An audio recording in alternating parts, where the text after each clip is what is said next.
Yeah!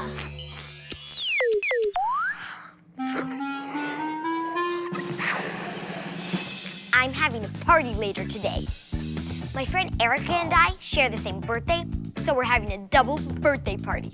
But first, I'm going to Erica's house to bake the most awesome cake ever. And maybe even do more because of this question from Maya. What type of experiments can you do in your kitchen? Well, Maya, I definitely think baking is an experiment, especially if you're making something for your first time. This was supposed to be a fluffy cake, but I ended up with this mess. But I'll get the answer to your question by the end of the show. And plus, Erica is a winner of a TV cooking show, so our experiment is going to be awesome.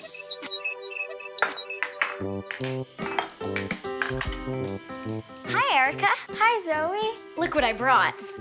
Cool. Thanks.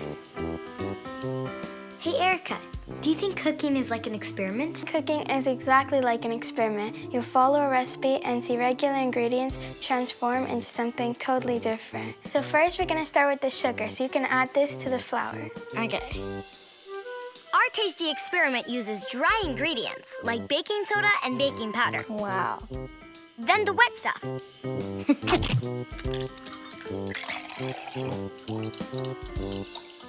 Good?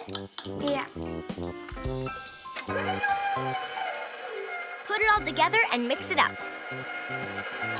So now we have to add the thing that makes this normal vanilla cake a funfetti cake. So the sprinkles. It looks so fun.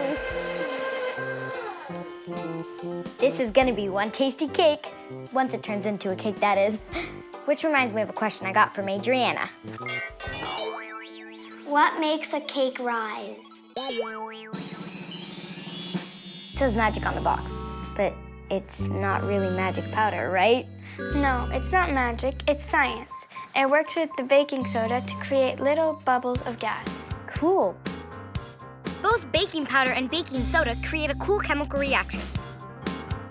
It's kind of like when you mix baking soda and vinegar. Watch that chemistry in action. It creates little bubbles of gas. That's what makes our cake rise. Once we add the baking soda to the cake mix, we have to put it in the oven right away.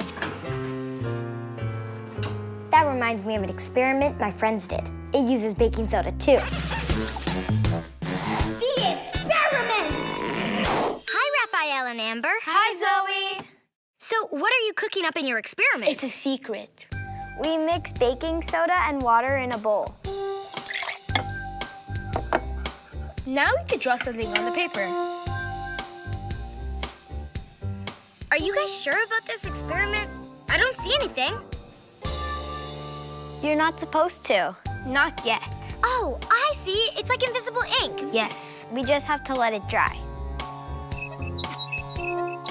Now we paint lemon juice over our paper.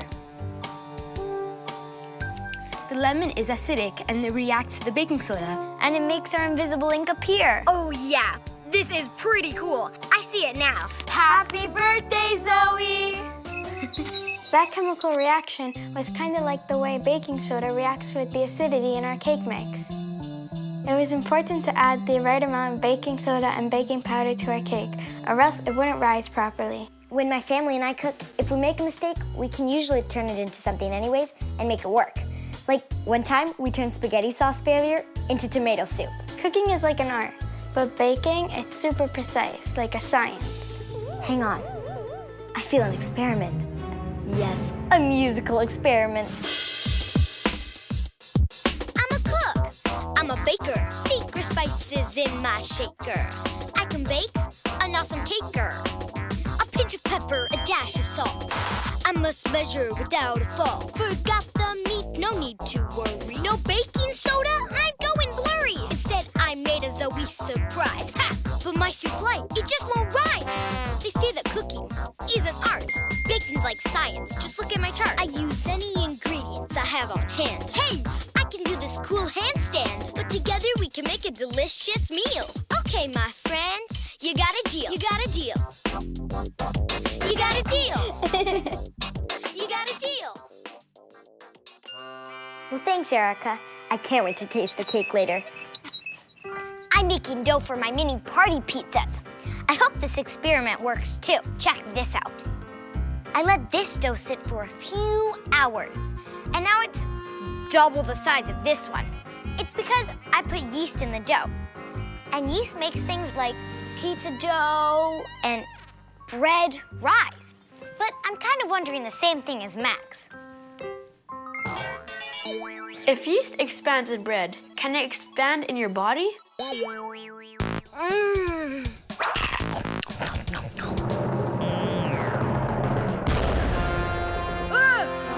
Me big!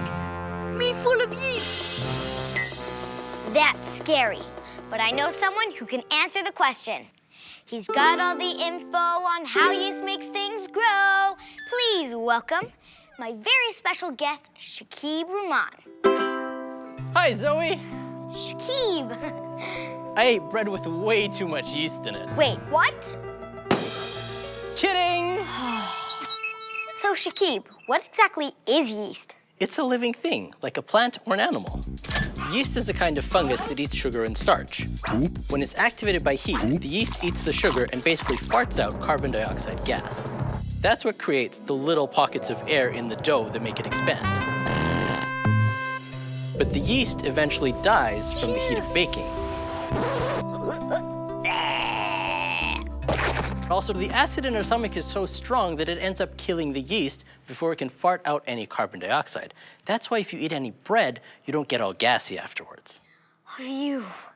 But what's the difference between yeast and baking soda we use in our cakes? Baking soda produces a chemical reaction. It's very, very fast. Oh, so that's why Erica said to put the cake batter in the oven right away after we added the baking soda. Yeah, that's right. You had to get those air bubbles trapped in the cake before they escaped. Yeast, unlike baking soda, is a living thing. It produces its carbon dioxide very, very slowly. So that's why my pizza dough didn't rise so fast. Exactly. Do you want to try another experiment where we can make some chemicals rise? Yeah. I've got exploding elephant toothpaste here. Cool. We're using chemicals, and this experiment is going to create a lot of heat. Safety goggles, safety gloves, check. The first thing I'm gonna do is add some hydrogen peroxide in. So you have to be very careful with this stuff, which is why we have our safety gear on. Excellent. Do you want to add the dish soap for me, Zoe? 1, 2, 3. I'm gonna add blue food coloring here. Now you've got to add the last ingredient, Special Chemical X potassium iodide. Whoa!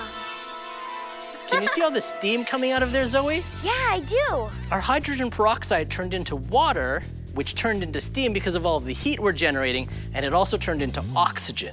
And our oxygen got trapped by all of the dish soap, which is why we have all of this nice foamy mess here. That's so cool. It really does look like a giant tube of toothpaste that an elephant would use. That's right, but don't try this at home without an adult's help. That reminds me of another question I got from Leah. What's an easy experiment I can make in my kitchen to make things puff up? Well, Leah, some of my friends did a little bit of experimenting. The experiment! Hi, Adriana. Hi, Jonah. Hi. Are you going to amaze me with a Puffy experiment? Yeah, we will. We have our bottle ready for the experiment. I'm gonna put the funnel in. And then I'm gonna put some baking soda inside of the bottle. Just gotta make sure it all goes down. Next, I'm gonna put some vinegar in the bottle. I gotta be ready with the glove because I gotta get it on super quick.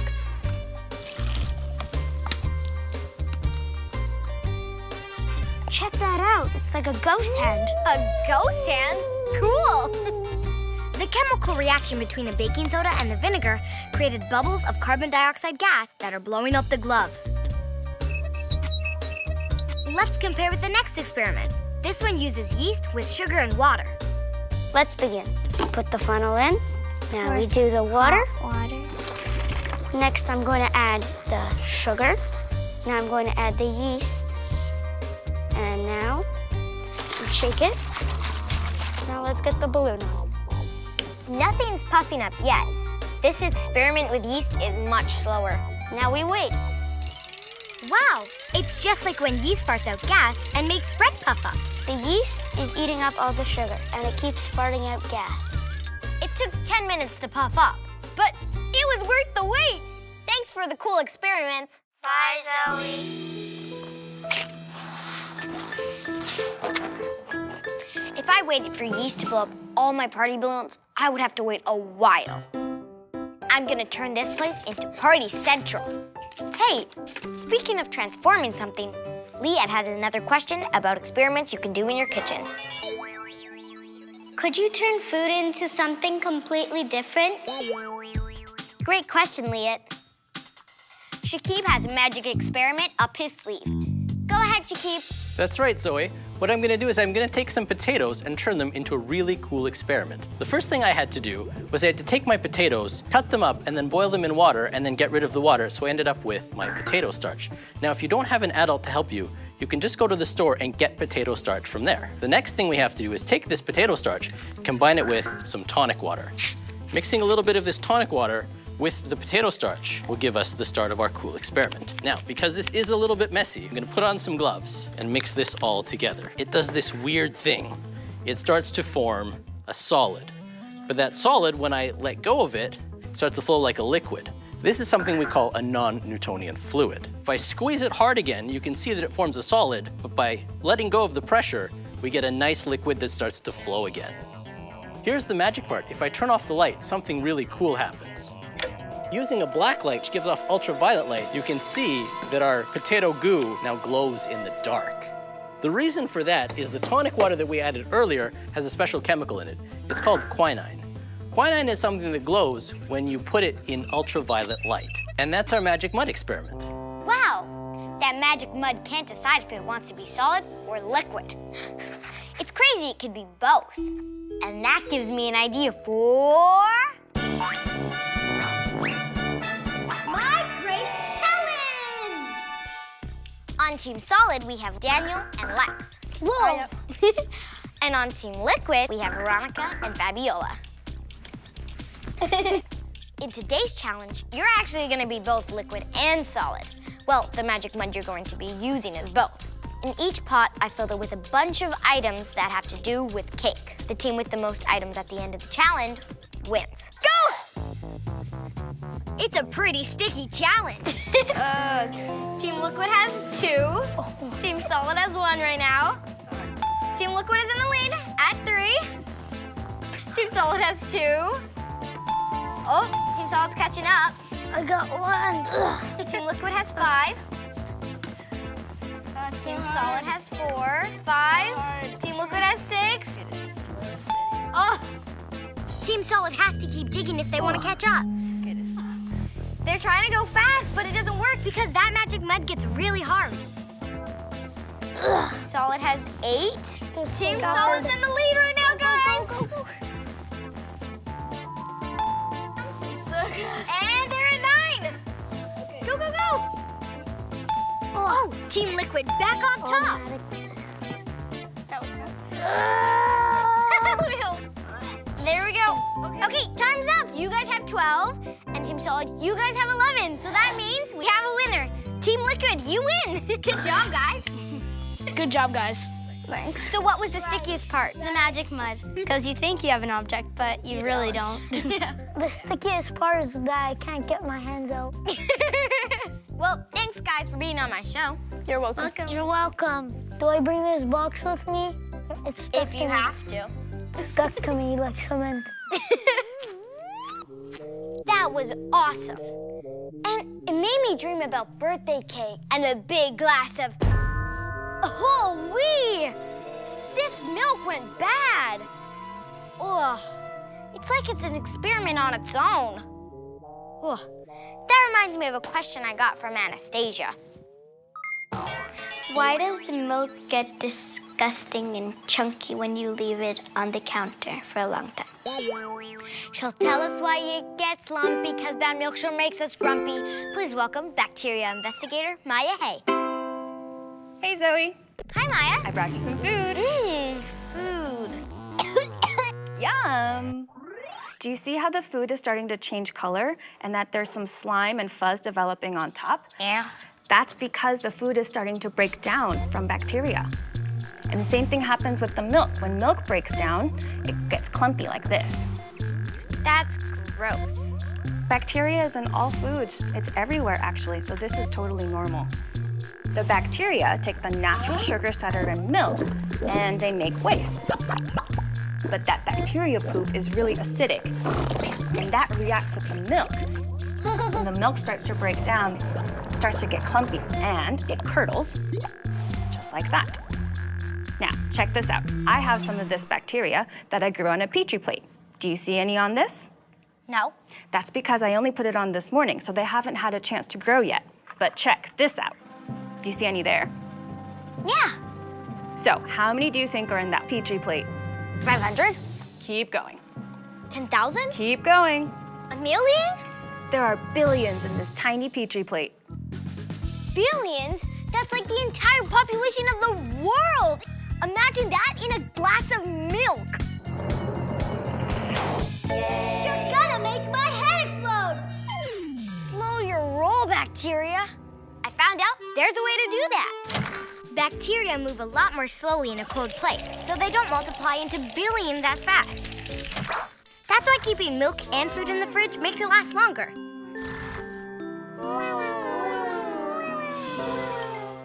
There's another way to preserve milk, and that's to use the help of bacteria. Here's what we're gonna do.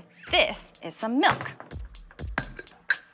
And then what I want you to do is add this starter culture. It's basically a special mix of bacteria. I want you to add 2 tablespoons to it. So these are good bacteria, not the kind that can make you sick? Exactly. 2. Great, now give it a mix. What happens when we mix it? So what mixing it does is it introduces the bacteria to all of those sugars, and then when you wait 12 to 18 hours later, it's gonna turn into yogurt like this. That's crazy. So how does it do that? It's called fermentation.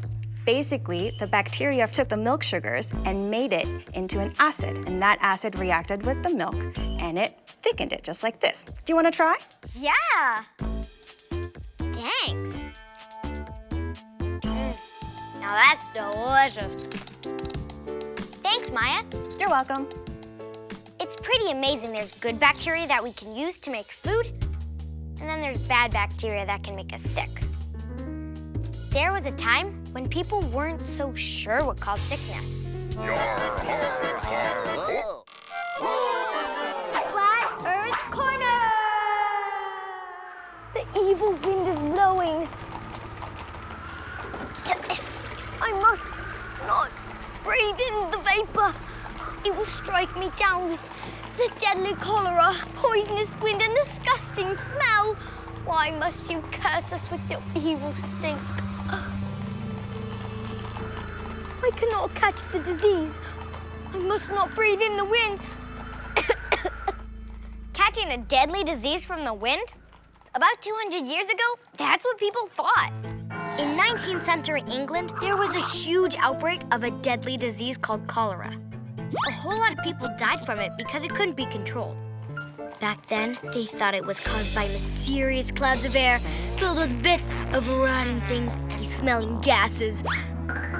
But a doctor named John Snow found something out.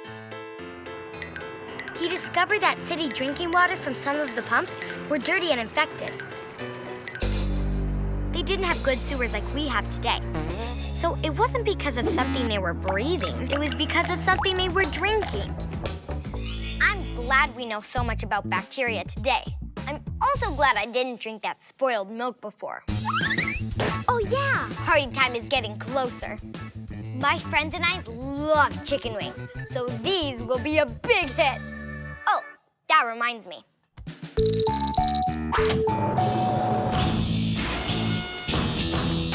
Uh-oh, do try this at home.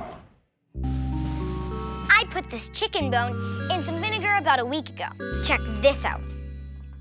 You have to rinse it off and watch. A rubber chicken bone! The vinegar dissolves a mineral called calcium, which is what makes bones hard. Without the calcium, what's left is just this soft bone. Hi, guys! Hi! Thank you! Wow, our cake looks delicious. delicious.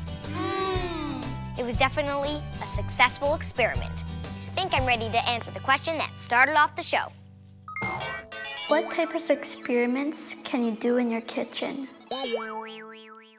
Well, Maya, big answer is, drum roll please, there is no limit.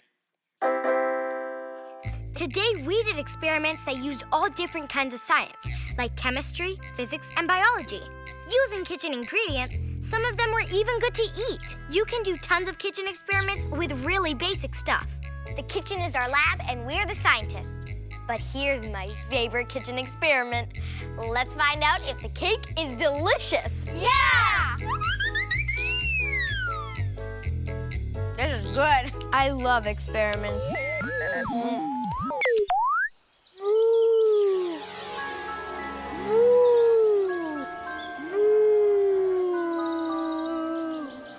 Hope I didn't scare you. This is a moose collar, and that, moo, was a moose call. I'm using it because today I'm going into the woods to explore a place that I've had a lot of questions about, including this one. Do we need forests? Well, Julia, I don't actually know. I mean, it seems like a nice place, but do we really need forests? What do you think? I don't know. By the end of the show, I'll have the answer. Meanwhile, here's a question from Alessandro. Is it bad to cut down trees in the forest? The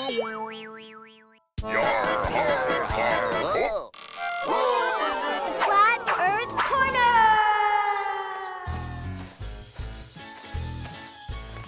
Is it bad to cut down trees in the forest? Of course not. Look how many there are. If I cut down trees forever, there would still be a lot more.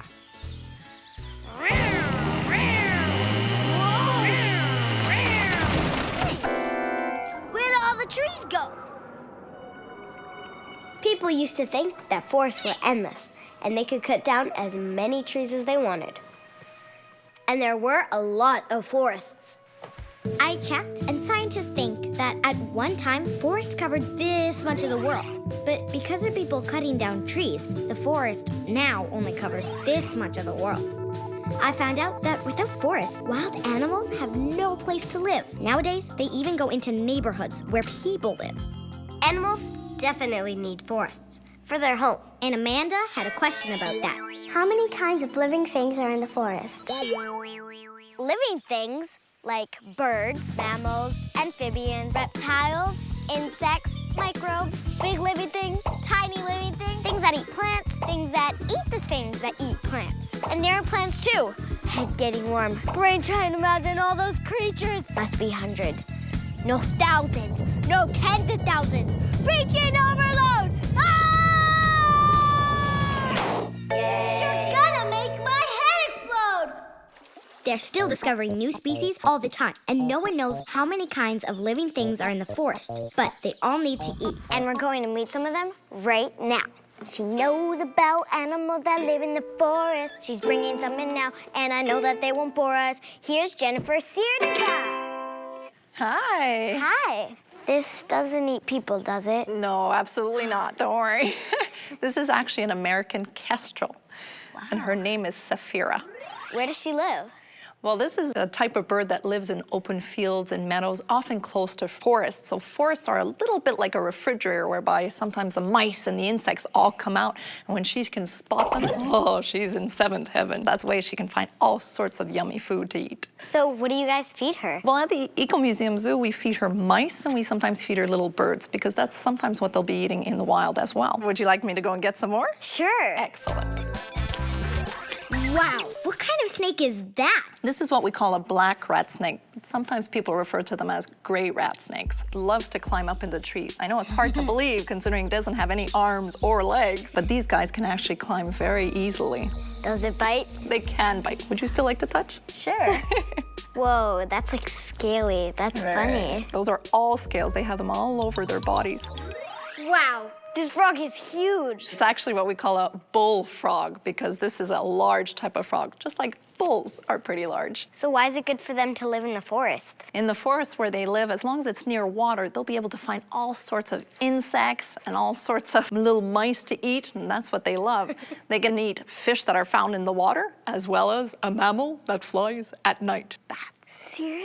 Oh yeah, and you want to know how they eat the bat? How? Well, they have to launch towards it with their bodies, their mouths open, their tongues sticking out like this. They catch the bat in their mouths with their teeth, it keeps them in place, and then they push it down with their hands, the muscles in their throat. They have to bring their eyes inside their heads and push the food right down their throat. That's so cool. This is what we call an opossum, and this is from the marsupial group, so it's the same group as koalas and kangaroos. What does she eat? She can eat a little bit of everything, actually. She's rather omnivorous, so she can eat fruit, she can eat seeds and nuts, she can even eat other types of animals, like insects, mice.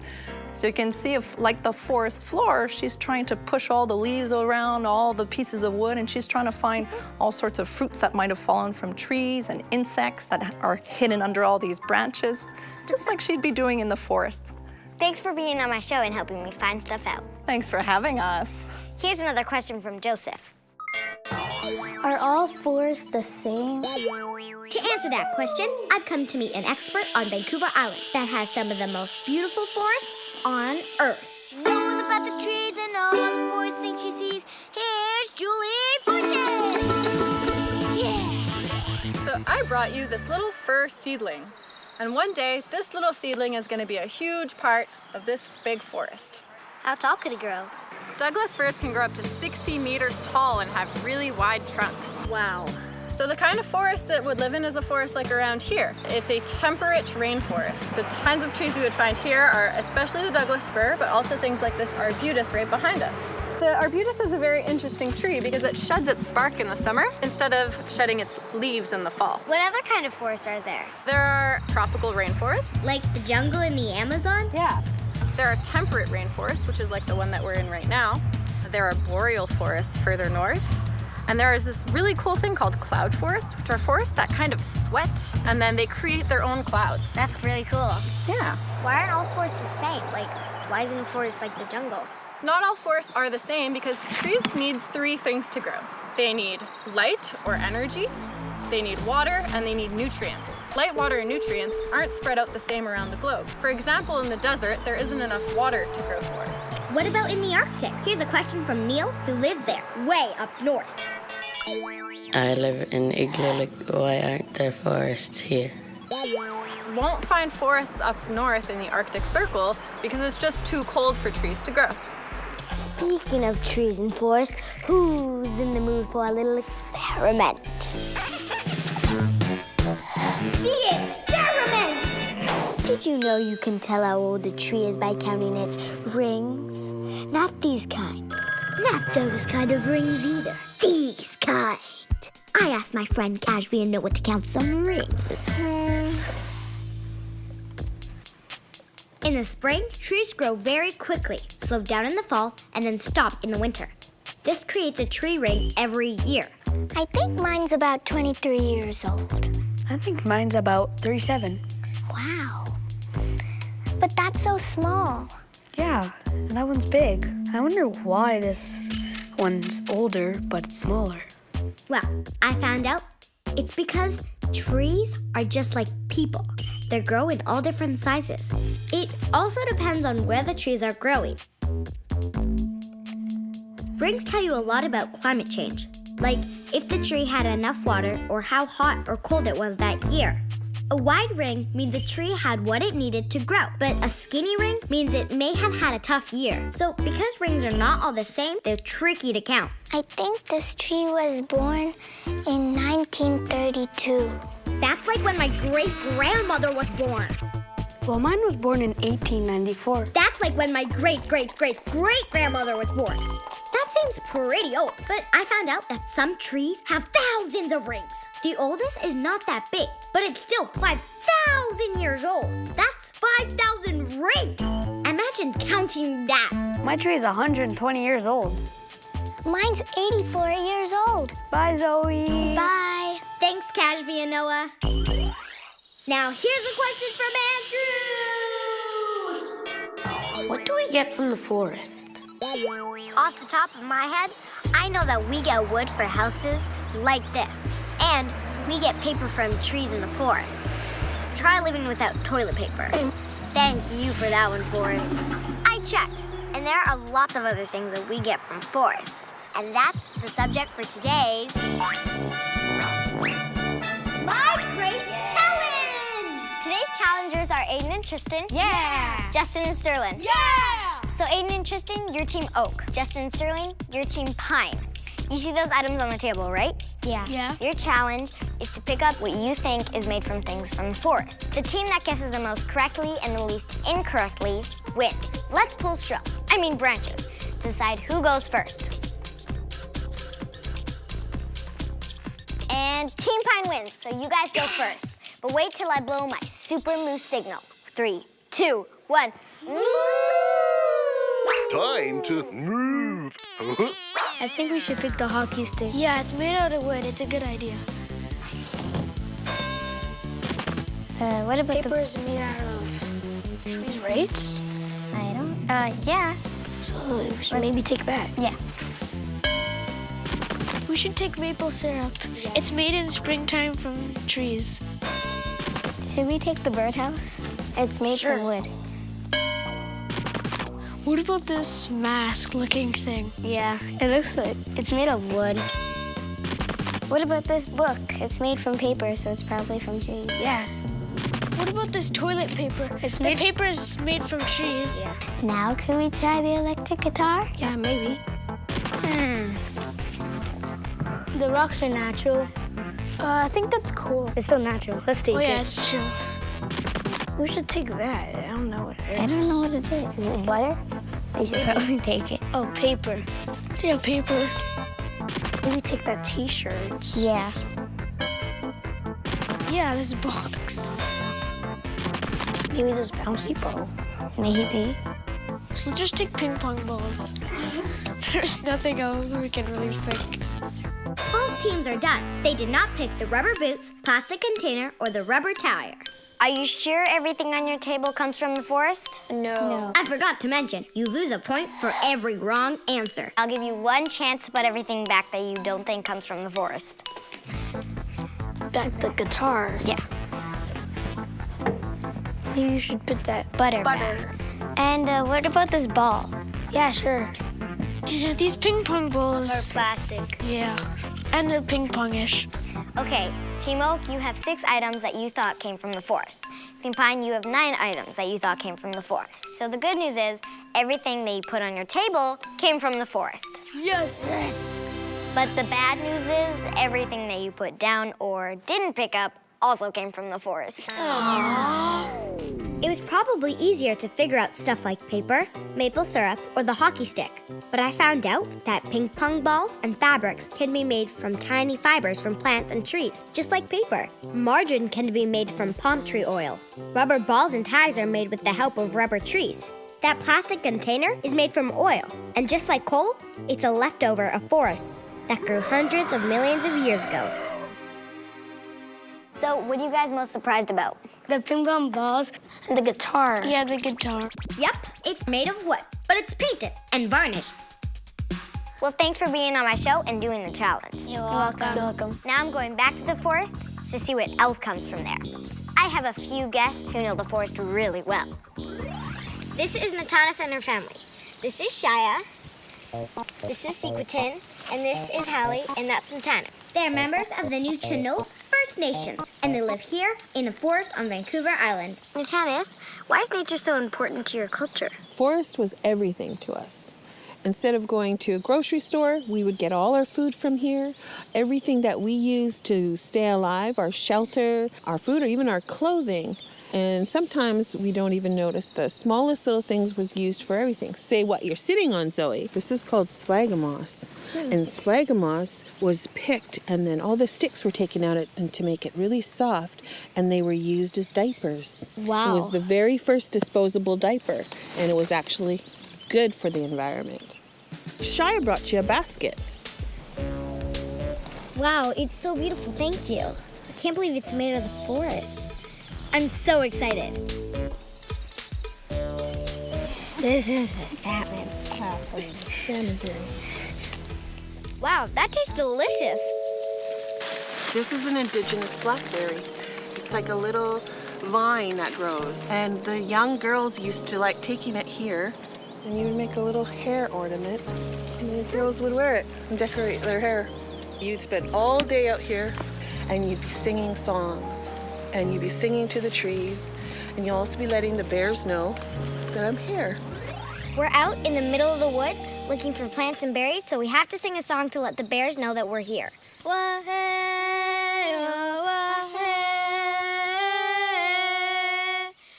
Bears hate surprises. If you surprise a bear, he might think you're threatening him, and he could attack to protect himself. Singing lets him know that you're coming and don't mean any harm. Bears like to be alone, and usually they'd much rather be out of your way.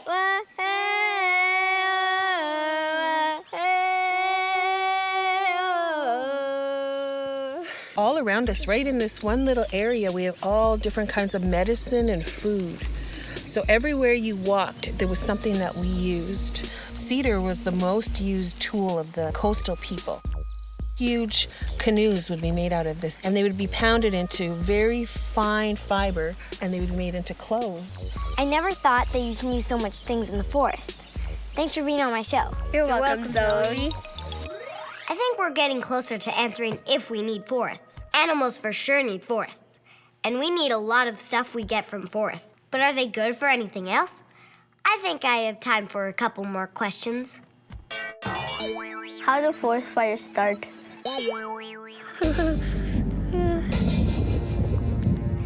I checked, and I found something out super surprising. Fires are a natural part of the forest life cycle. Lightning causes lots of forest fires, but experts say that can actually help trees. Forest fires are as important to the forest as the sun and the rain. Some trees, like these giant sequoias, depend on fires to reproduce. Their cones need heat to open and release their seeds.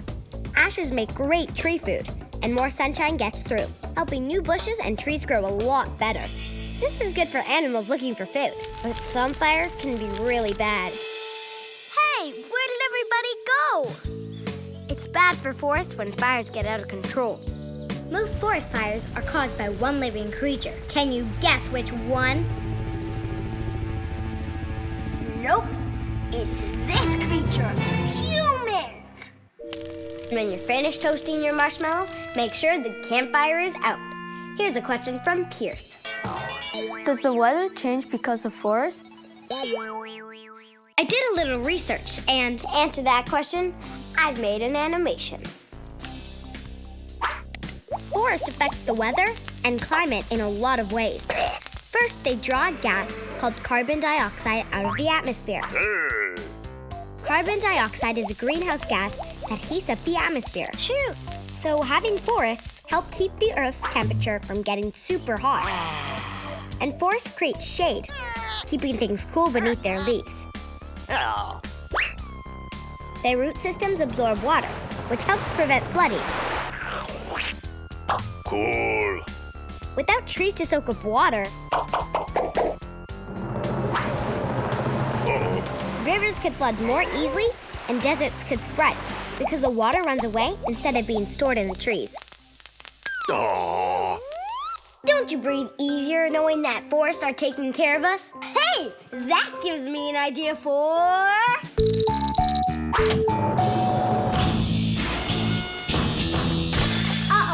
Do try this at home. Here's something super easy, but I bet a lot of you don't do this. Next time you're in the woods, take deep breaths of fresh air. I found out that some scientists say that just being in the woods can make us healthier and happier. What do you think? Ask a friend.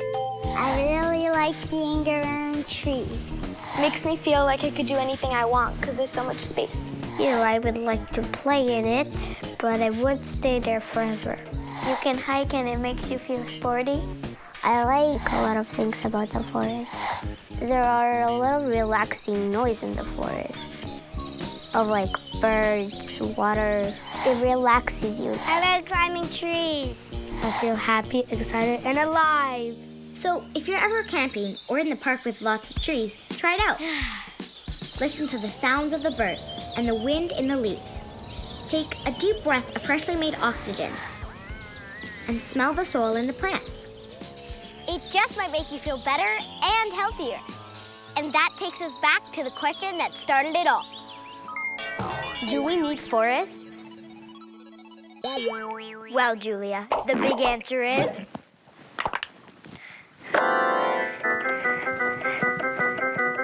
yes. And I wrote a song inspired by your question. The forests are a swinging place for monkeys, moose, and bats. Bears, raccoons, wolves, and weasels, it's their habitat. Tigers, bugs, gorillas, snakes, orangutans, and bees. The world looks different when you see the forest for the trees. Wood for houses and for warmth, chairs and piano keys.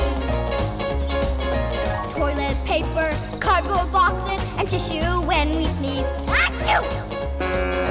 Medicine and furniture and oxygen to breathe. The world looks different when you see the forest for the trees. That's my show for today. See you next time for more Finding Stuff Out. I think I'll hug a tree. Ow, you're prickly. Maybe I'd be better off hugging a moose. Moo! Moo!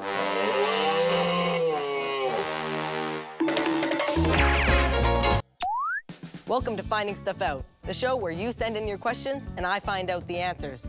Here's the first question. Oops, sorry about that. Here's the first question. It's from... This is embarrassing. My mom's making my favorite meal tonight, lasagna. I know you can't smell it, but I can, and it's driving me crazy. Would you let me finish? Here's the first question from Yayata. Why do we have to eat? The short answer is... Harrison, dinner will be ready in 20 minutes. Because our parents say we have to? Okay, Mom. But I guess that's not the answer that you're looking for, or the one that Sora is looking for. How long can you go without eating? Maybe it depends on whether it's nothing or this, a sardine sundae. Okay, I don't know why we eat or how long we can go without eating, but by the end of the show, I'll find out the answer to those questions and other stuff about food and nutrition, like... Why do we have a tongue? Well, I know that we need it for speaking, and it's useful for sealing envelopes. Speaking of tongues, that reminds me of a really fun test you can do. Try sticking out your tongue and touching your nose at the same time. If you can do it, that means you're really smart. Try it now. These guys can do it. Are you doing it? Were you able to do it? Here, watch me. I bet you didn't see that coming. Anyway, I checked, and besides helping us speak, lick envelopes, and make jokes, our tongue is an important part of how we and other creatures eat. For some animals, especially ones that don't have hands, their tongues let them hang onto their food.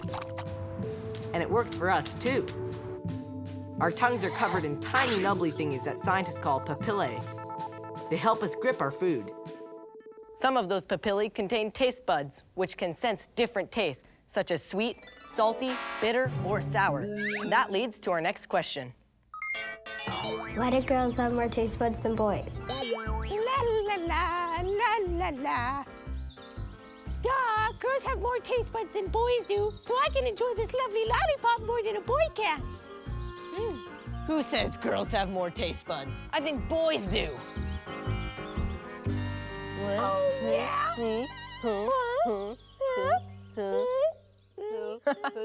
Actually, they're both wrong. There was a recent study done in Denmark. That's the country where Vikings came from long ago. And it shows that there's no real difference in the number of taste buds that boys and girls have. But there is a difference in the way boys and girls taste. Boys and girls both taste good to me. Excuse me. I didn't mean as in eating boys and girls. I meant how boys and girls judge taste differently than each other. Hey, what's he doing here? Get your own show. Yeah! Now, where was I? Oh, right. Girls can taste both sweet and sour better than boys can. So a lemon would taste more sour to a girl, but an ice cream cone would taste sweeter. Tasty. Need some sweetening. Much better. And speaking of taste, here's a question from Justin. Why does junk food taste so good? Interesting question. Oh, the sacrifices I make for science. Person? Yes, Mom? Don't spoil your appetite. Okay, Mom. How do parents know what you're thinking of doing before you even think it? That's a good question for finding stuff out. As for junk food, the reason it tastes so good is because of all the salt, sugar, and fat they put in it. This calls for a dietitian. She knows about the things we eat, the ones that are salty and the ones that are sweet. Here's Joelle Imon.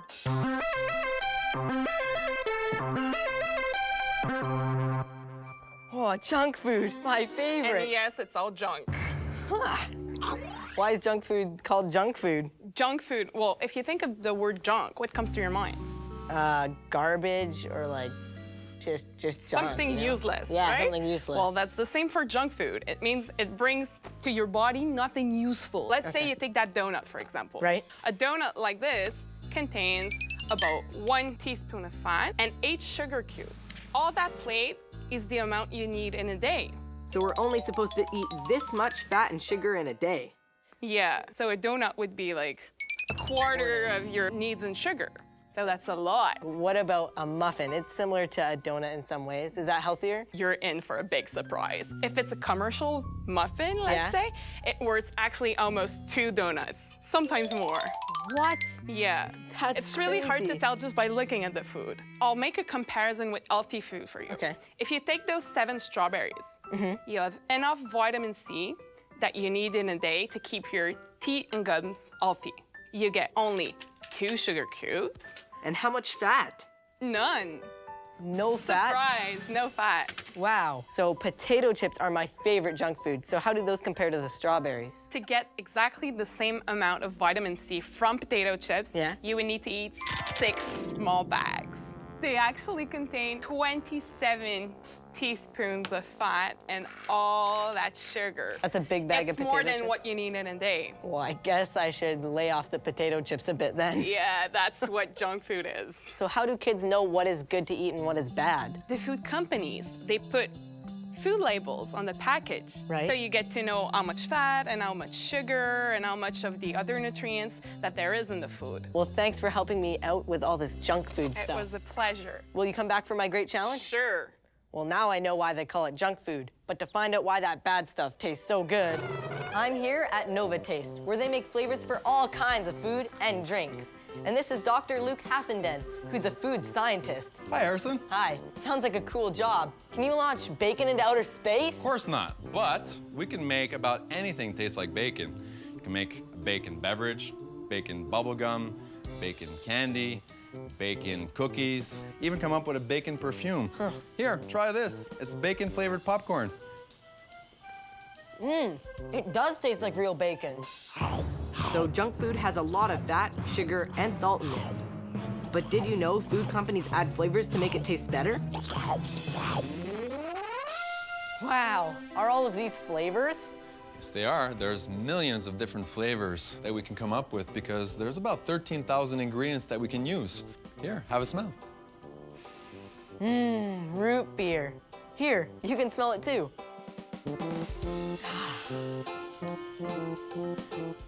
All flavors are made with chemicals. Oh, this is good. This smells like bubble gum. In natural flavors, those chemicals come from plants or animals. This is an ingredient that's found in coffee. We actually use it to make coffee flavors, but it's interesting to know that it's also found in skunk spray. It's terrible. In artificial flavors, Scientists make the chemicals in a lab, often from things we don't normally eat, like petroleum or wood. Oh, oh my gosh, what is that? That's an onion essential oil. That is so bad. Food scientists are also starting to use the flavors they create to make junk foods, well, less junky for you. That's pineapple.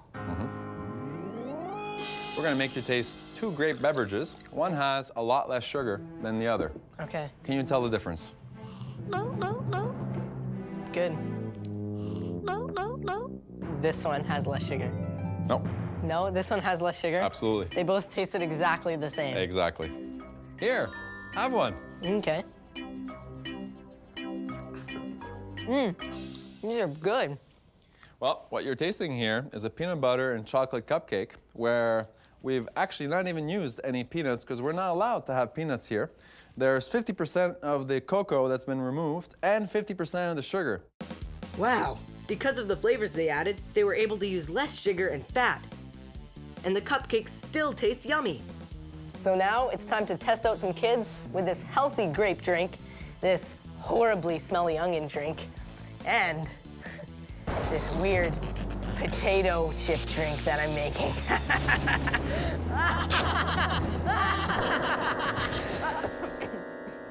Let's get some. Well, now it's time for the taste test. Yeah! And they'll be doing it one by one. Okay, let's try number 1 first. Grape. Grape. Bubble gum. Grape. Grape. It tastes like grape. Okay, now let's move on to number 2. Water.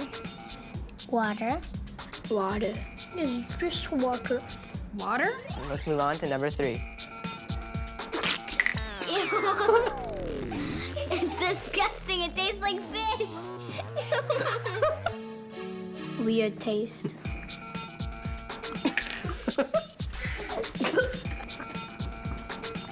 Chicken mixed with milk. Squished Brussels sprouts. So, how can you explain these results? First of all, when you look at the potato chip drink, it's not a flavor that you would typically associate with a beverage. Yeah. So there was no one that was expecting it, and that's more or less why people were only picking out the salt and the fatty flavors, and they couldn't really put their finger on it, or their nose. And for the second example, which was the onion drink, well, as soon as you opened up the bottle, the aroma came out and filled the room. Right. And since taste is 90% smell, Okay. your nose was saturated with that onion smell, so you couldn't really taste it properly. Right. As for the grape beverage, Right. grape tends to be one of the most popular flavors for kids. Yeah. So that's why, even though there was no purple color, a lot of the kids were able to pick it out properly. And it was a healthy version. And I'm glad that, just like you, the kids liked it. Yeah, well, thanks for taking me on this smelly experience. Well, it can get smellier, so anytime. How do we know we're hungry? That question is just eating away at me. And that gives me a good idea for cooking up today's special.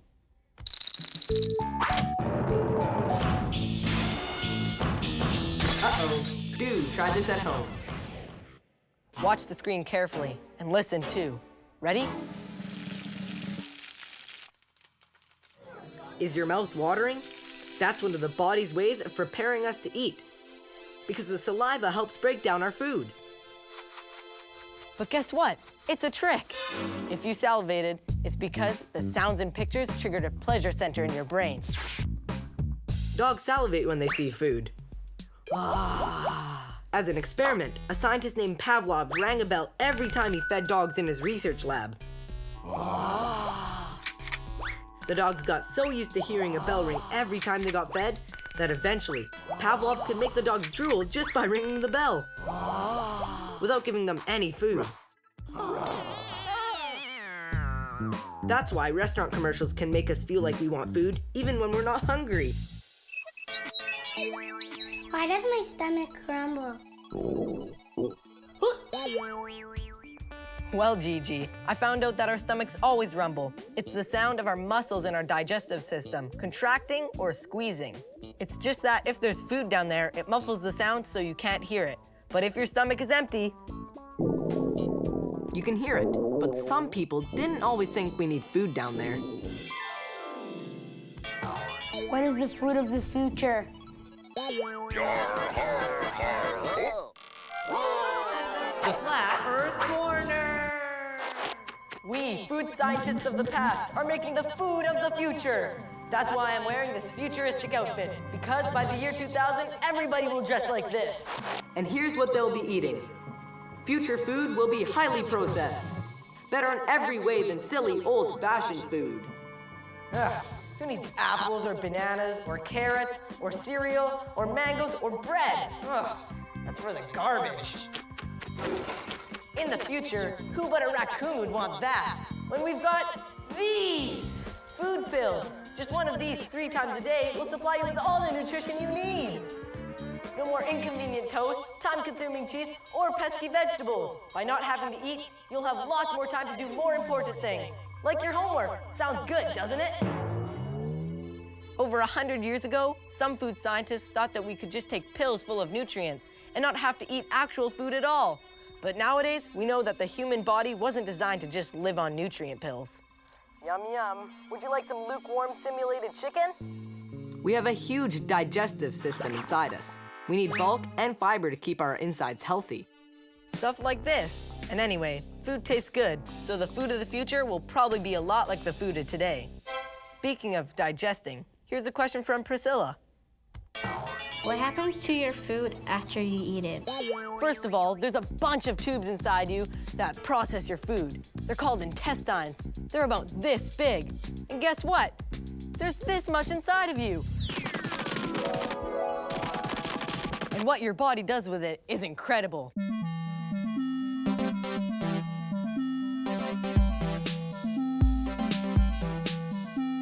What happens to our food? Well, if it tastes good, first we chew, then we swallow. Down to our stomach, where it's hollow. Enzymes there, break it down. When they're done, it gets passed around to the small intestine, 7 meters long, takes nutrients out to make us strong. The large intestine absorbs the water, just like a giant paper blotter. And that, my peeps, is the scoop. And what we can't use turns into poop. Yeah, what we can't use turns into poop.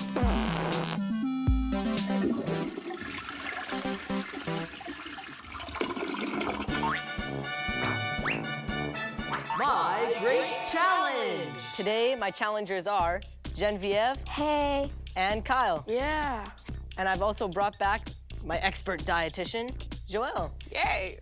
So, Genevieve, what is your favorite lunch? My favorite lunch is green cheese sandwich, corn chip with salsa, apple juice, and chocolate cake. And Kyle, what is your favorite lunch? Bacon and sausage pizza with peppermint ice cream and vanilla smoothie. So today's challenge is to guess how much lard and how much sugar is in your favorite lunches. So are you guys ready? Yeah. Go.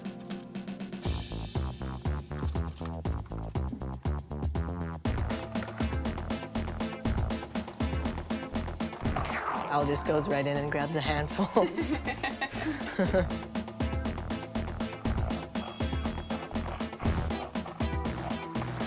Hal's done. Okay, so now it's time to get your results. Genevieve, what are yours? 9 fat and 30 sugar. Your meal actually contains 8 teaspoons of fat and about 31 sugar cubes. So you're very close. Wow. Congratulations. And Kyle, what are your results? 5 fat, 42 sugar. So for this meal, it should actually be 10 fat, so it's double amount that you guessed, and 21 sugar cubes. Looks like Genevieve was closer on this one. Congratulations. Genevieve might have won this round, but both of their meals were losers. Remember, this is the most fat and sugar you're supposed to have in one day. Genevieve's favorite meal by itself contains half the fat and nearly all the sugar. Kyle is not doing much better with his lunch. It contains 2/3 of the fat and sugar he needs in a single day. Wow, well that's impressive, right? That is a lot. Kyle, how about going from this to this? Instead of your fatty and sugary lunch, you could enjoy a pizza pita pocket with veggies and cheese, a soy beverage, and half a cup of chocolate frozen yogurt. You like it? Yeah. Yay. And Genevieve, how about going from this to this?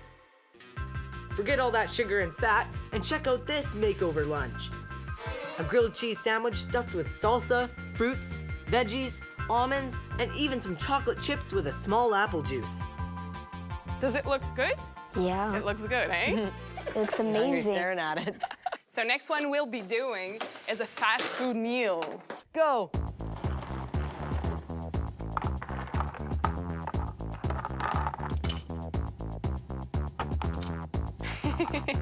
Okay, Genevieve, what do you have? Have 10 fat and 25 sugar. Kyle, how did you do? 9 fat, 27 sugar.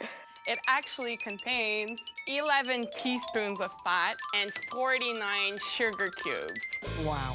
And that's why we tend to gain weight whenever we go too often to fast food restaurants.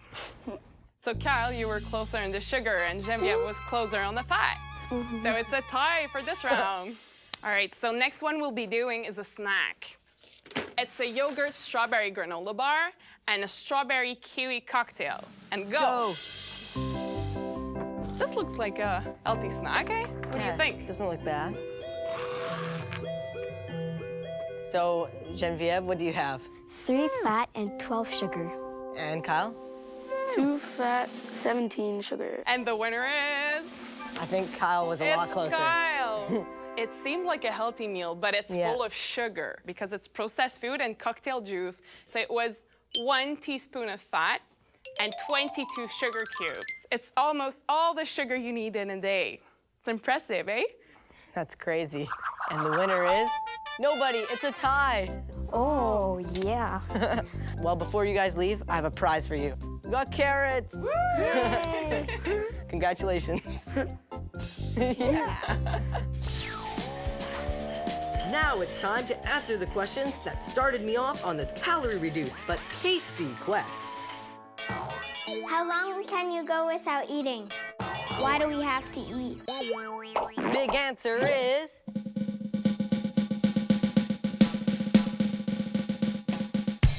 to live. So, Yayata, we need food for our bodies to grow and repair themselves and give us energy. Without food, we just couldn't exist. And we couldn't play outside.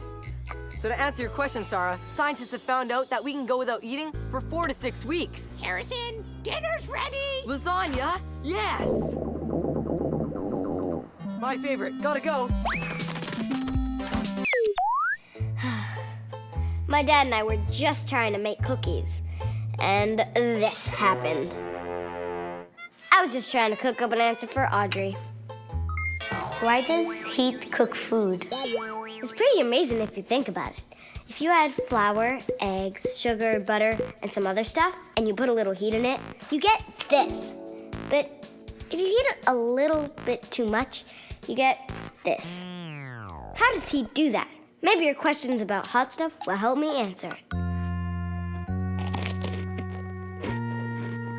Blech! Yeah, this is definitely burnt. Speaking of which, here's a burning question. Why does some stuff melt and some stuff just burn when you heat it? Well, Tristan, to answer that, knows all about hot, so ready or not. Here's my special guest, Shakib Rahman. Hey, Zoe. Hey. I'm all fired up to be here to help you answer some questions about why some things melt and other things burn. Is that why you brought the biggest chocolate bar ever? Are we gonna eat it? Please tell me we're gonna eat it. Oh, we're definitely gonna eat it. Wait, did he say eat or heat? Ice water? I thought we were supposed to be making stuff hot. Well, when we're talking about hot stuff, it's important to remember that heat flows from something that's hot to something that's cold. Like this pitcher of ice water. Oh, I get it. Heat flows from something hot like my hand to something cold like this ice water. Yeah.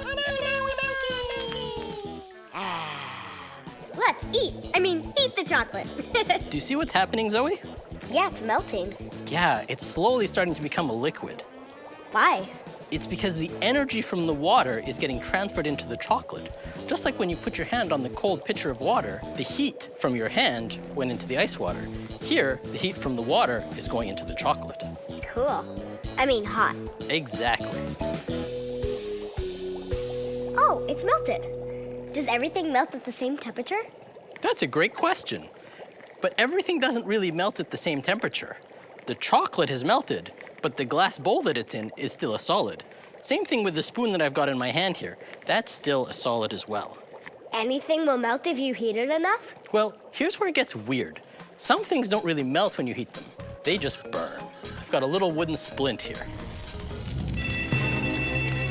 Fire! Exactly. Some things will burn, and this is called a combustion reaction, when it burns instead of melting. By the way, don't try this at home. Some substances will do both. Cheese is a good example of this. First it'll melt, and then it will burn. And sometimes it feels like we're the one melting and burning. Neve had a question about that. When it's sunny outside, why does the sun burn your feet?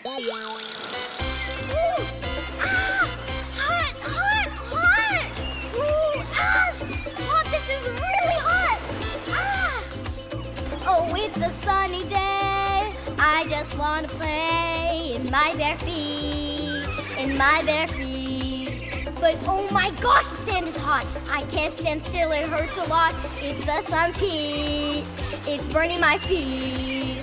The sun has heated up the sand, and now it's more than I can stand. It's heating my feet, it's heating my feet. Yeah, yeah, yeah! Hot! Ow! Yikes, this is really hot! Beach sand can get really hot. But if you keep heating sand all the way up to 1,700 Celsius, hotter than lava, something amazing happens. It melts and turns into a thick liquid, like taffy. And when it cools down again, it hardens and becomes glass. But heat can also be used for destruction!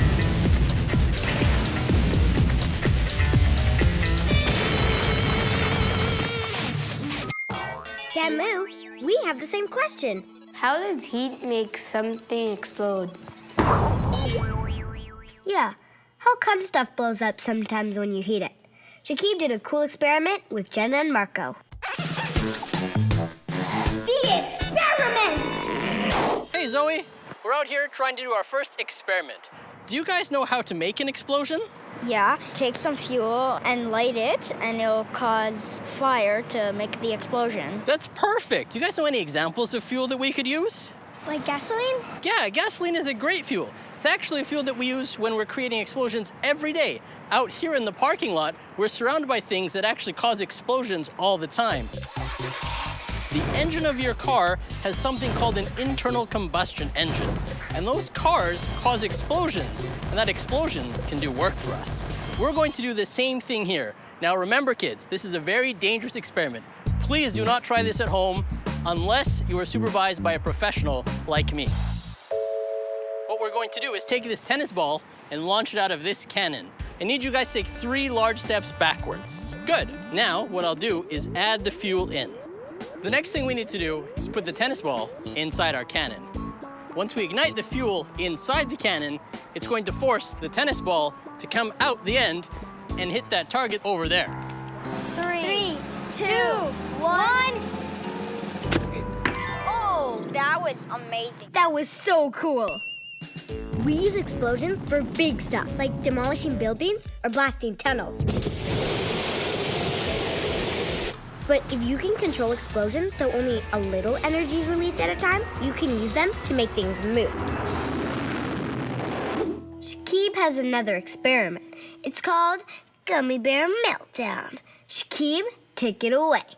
First, take the special chemical that I've prepared and, very carefully, pour it into my test tube. The next thing I need to do is add some heat, and for that I use a propane torch.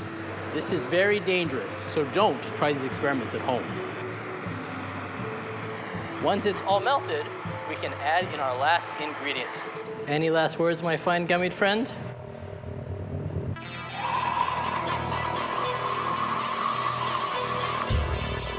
Wow. Who knew gummy bears were explosive?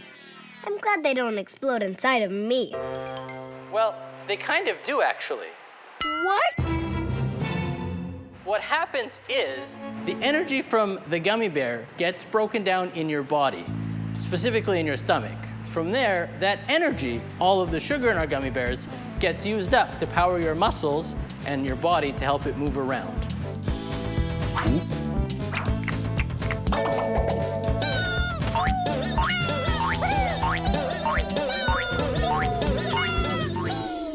Speaking of gummy bears, I got a sweet question from Amanda. When you heat sugar, how does it turn into candy? To find the answer, I went to meet candy maker Ling Geng. He makes special hard candies by hand, and they have little images and messages inside. There's little panda bears inside. How do you do that? It's all about controlling heat. Come on, I'll show you. Today, we're gonna make some special candies that has your show logo in it. Oh, the magnifying glass of my show. Awesome. First, we have to mix the ingredients for the candy. Take the water, pour it into the pot. Now, pour these 2 bowls of sugar. That's a lot of sugar. No, the sugar glucose. It's really goopy. Now we have to heat the ingredients. The mixture has to reach a very specific temperature, just right, to make the perfect candy. What temperature is just right? I can't tell you the exact temperature because that's the secret recipe. Oh, please? No. Come on, tell me. Tell me the secret. Come on. Can't tell you. I won't tell anyone. Sorry. Oh, come on, just tell me. It's a secret, but I can show you a test we do that tells you whether the sugar is ready. Okay, that works. We drop the mixture into cold water to see what it does.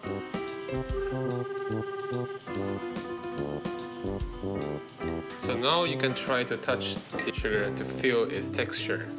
Oh, it's really soft. This is called the softball stage. When it's soft like that, it's not hot enough for what we need. So we have to put it back on heating. After a few more minutes of boiling the sugar solution, let's see what we get. Oh, hey, it's hard. Yeah, this is the hard crack stage. You see how it bends and breaks? This is perfect for what we need. That's amazing. Just a little change in the temperature made the sugar way different. Now we can make our little candies with it. Cool. First, it's time to add color. The red sugar will be the handle of the magnifying glass. And the orange is going to be the circle around the glass. And this is the white background. We're going to turn this pile of yellowish goo into a snow white color by stretching it on a hook. This process adds air into the candy. That's hard work. Pull, pull, pull, pull, pull, pull, pull. Yes. Is it hot? Hard to pull it. Yeah, now it's cooling off faster and faster. See how white it turned out? Yeah. Now that all the candy stuff is made, it's time to put the pieces together. Lin Jen uses a special heated tabletop to keep the candy soft enough to work with. Wow, so much depends on everything being exactly the right temperature. Exactly. That way we can control the shape. The heat is our friend. This is where Lin Jen does his magic. He puts together all the pieces that make up my show logo, then wraps them all up in white and orange candy. Look at that. By using heat, Lin Jen is able to take a huge candy chunk and make it thinner and thinner. Amazing.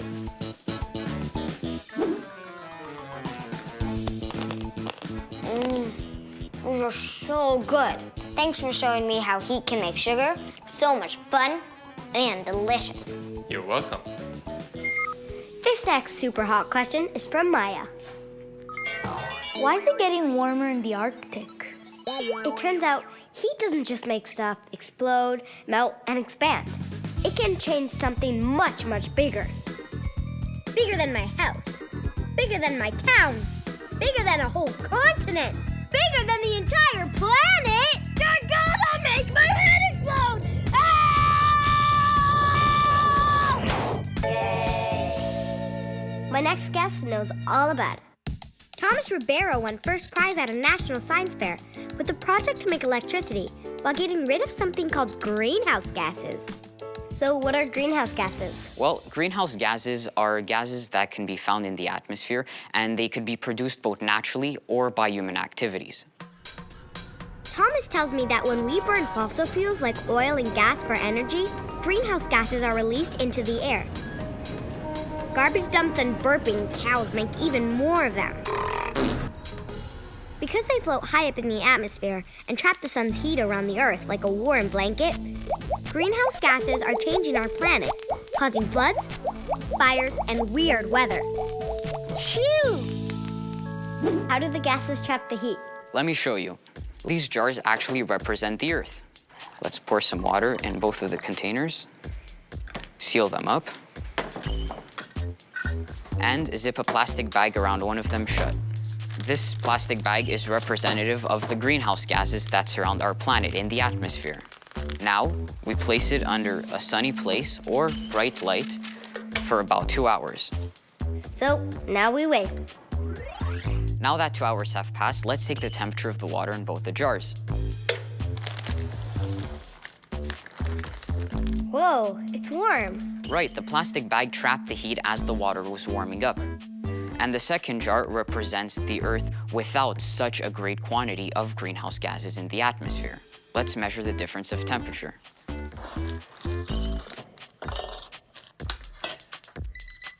(44.3 degrees Celsius). And what about the second one? 46 degrees Celsius. That's a 2 degrees Celsius difference. That's a small difference. Right, but a small difference can make a huge impact on our planet. And that, Maya, is why the ice is melting in the Arctic. Thanks for telling us all about it. No problem. Speaking of hot stuff, where does fire come from? The Flat Earth Corner! Beware, searcher, ruler of fire giants. Scourge your men and earth is coming to set the entire world on fire. He will wield his massive flaming sword, and no one will be spared. No one! So get yourself a fireproof vest and a rowboat and run for your life! We're all gonna die! Pretty much every ancient culture from the Vikings to the Egyptians believed in some kind of fire god or goddess. But now we know a lot more about fire and where it comes from. So I think I found the answer to your question. In nature, fires start from lightning or from hot lava spewing from volcanoes. We humans can make fire with a match or lighter, by banging special rocks together, by mixing chemicals to cause an explosion, and sparking something with electricity. Noah has a question about another way to make heat. Why do your hands get warm when you rub them together? Oh yeah, friction. Ow! Friction happens when one object rubs against another. They heat up. That gives me an idea for... my great challenge! Veronica and Kiana, your team sleeve. Chloe and Daniela, your team toque. Yeah! Today we're heating things up with friction. Shakib over here has a thermal camera, which can actually see heat. Cool! I think they mean hot. For your first challenge is you have 10 seconds to make as much heat as you can by rubbing your hands together. Kiana, you will start first. 10, 9. Shakib will measure the heat that your hands transfer to this board. 5. Push harder! 4, 3, 2, 1. 26.2. Pretty good. Okay, Chloe, your turn.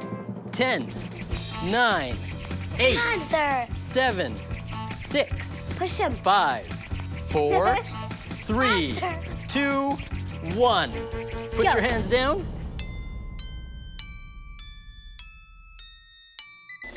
30.7. Okay, Chloe, you win.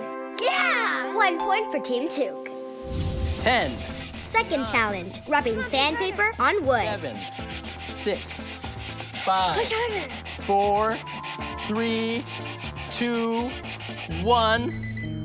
41. Wow, Daniela, your turn.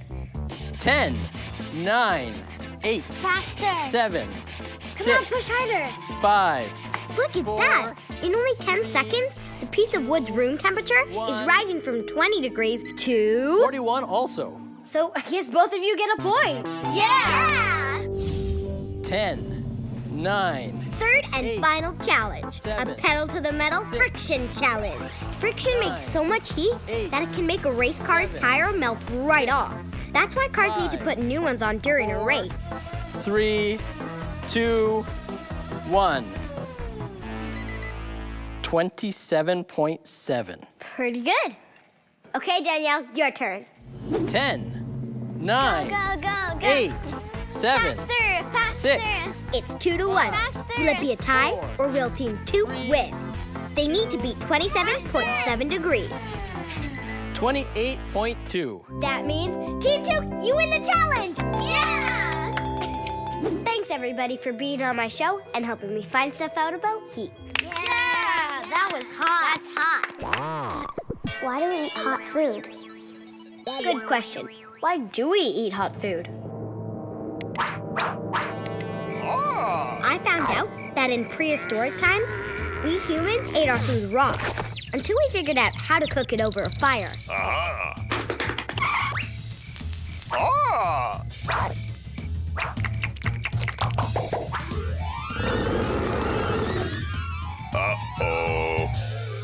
Eating food actually changes it, so it's easier to chew and swallow.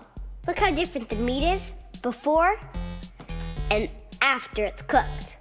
Cooking food also kills germs called bacteria, which makes it safe to eat. And some foods like chicken should never be eaten raw because it has bacteria that can make you really sick. Ugh, I would never, ever eat a raw chicken. Ask a friend. Hey guys, what food do you think tastes better cooked than raw?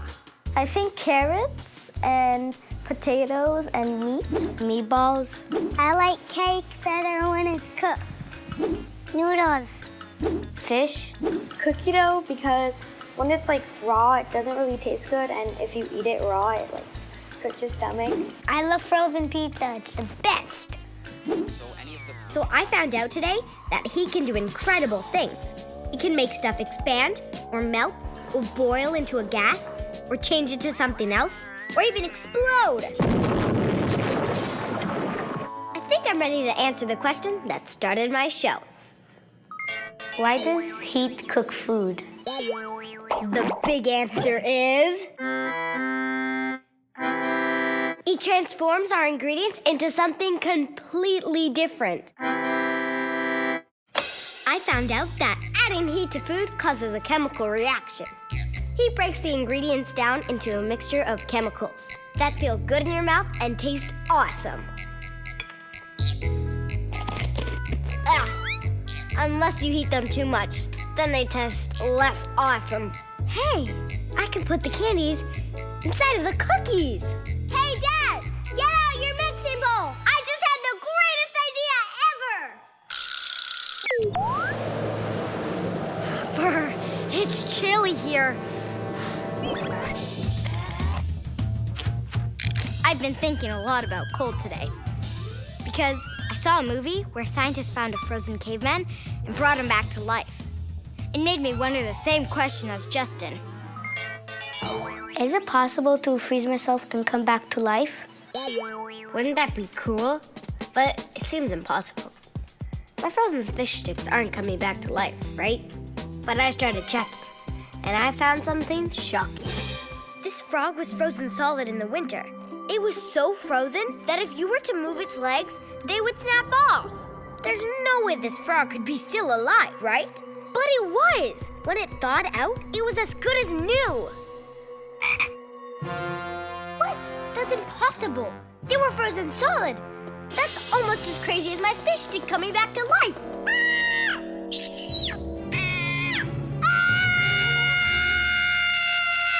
What's all the excitement about?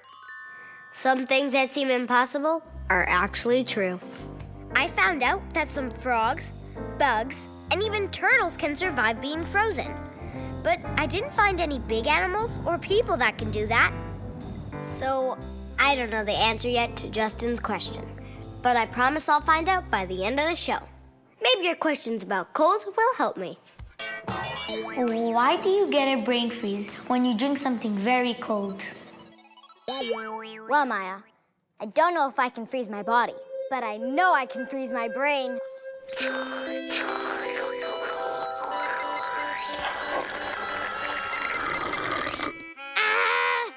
Maybe that was unwise. How do you do that? Hey, chill out. I'll show you.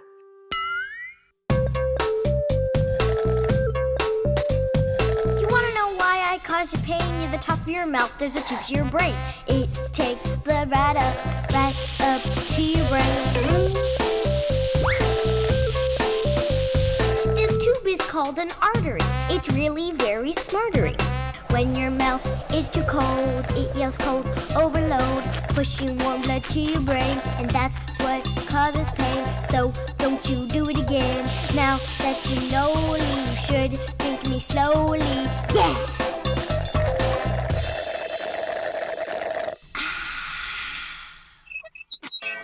Is there such thing as the abominable snowman? Well, Raphael, I know a girl who lives in the Arctic where there's a lot of snow. Let's ask her. Hi, Kylie. I'm just wondering, have you ever seen an abominable snowman? Oh yeah, I've seen one before. You have? What did it look like? It was really big. Whoa, when did you see it? And Halloween? Halloween? Yeah. Kylie tricked me. But some people really do think they've seen an abominable snowman. In the Himalayan mountains in Asia, they call it a yeti. A flat earth corner! I saw the abominable snowman with my own eyes. Buy a ticket to see for yourself. I'll guide you up the mountain if you dare. I even took a picture to prove it's real. Okay, so the picture doesn't do it justice. But for just $5, you can see the Yeti with your own eyes. The abominable snowman, or Yeti, whatever you call it, is just a myth. People who think they've seen it probably just saw bears. But I found another explanation. People in the mountains sometimes see shadowy figures and think it's the abominable snowman, but it's actually an optical illusion. When you're high up in the mountains and the sun's behind you, you can see your own shadow in the clouds. Ah! Ah! Ah! You're saying I was scared of my own shadow? Well, what about this footprints I saw? Huh? What do you say about that? I need an answer.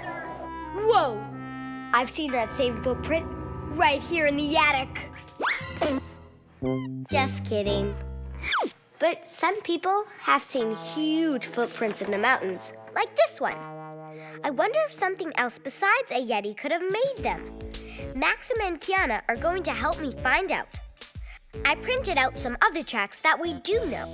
A grizzly bear's front and rear paws, a black bear track, a wolf track, and a human boot track. Let's see if our detectives can find a match and solve the mystery. So that's a Yeti paw. I think we should try on some of the tracks on the Yeti paw to see which one's the more similar. Okay, let's try that one first. The grizzly bear's front paw. That kind of looks similar. There's still some differences. Yeah, it's not long enough, though the front part seems to fit. Let's try this one. Okay. The black bear paw. No. I don't think that fits. What about the wolf paw? Nope. The human boot? No. None of those prints look exactly like the Yeti print. Maybe we should put this and put another bear paw, just to make sure. It doesn't have to be perfect. Smart. They're using both the front and the rear bear paw to make it fit. Yeah, I think this is it. It's big enough. It's wider. I think it's good. That makes sense. If a bear makes a print with his front paws, then steps just behind it with his back paws, the combination looks like a giant footprint. That's probably what fools people. Thanks, detectives. So, to answer the question... Is there such thing as the abominable snowman?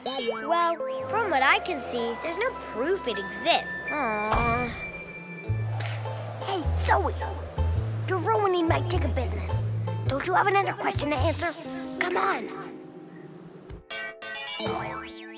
Do Inuit really live in igloos? I checked, and Inuit now live in modern houses. They also use modern snowmobiles to get around. But the Inuit invented all kinds of things that made life possible in the far north. The Inuit invented snow boots. These are gummits, and they help keep our feet warm, and they help us keep up on the snow instead of sinking. Here's something else. Did you know that Inuit invented the kayak? That's right. The Inuit invented the kayak, a kind of boat that can travel through icy water. They also invented goggles. And they even invented dog sleds, which were the fastest and furriest way to get around the Arctic before snowmobiles.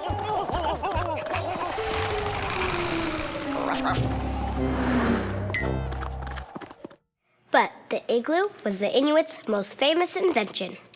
Outside temperatures can get as low as minus 45 degrees Celsius.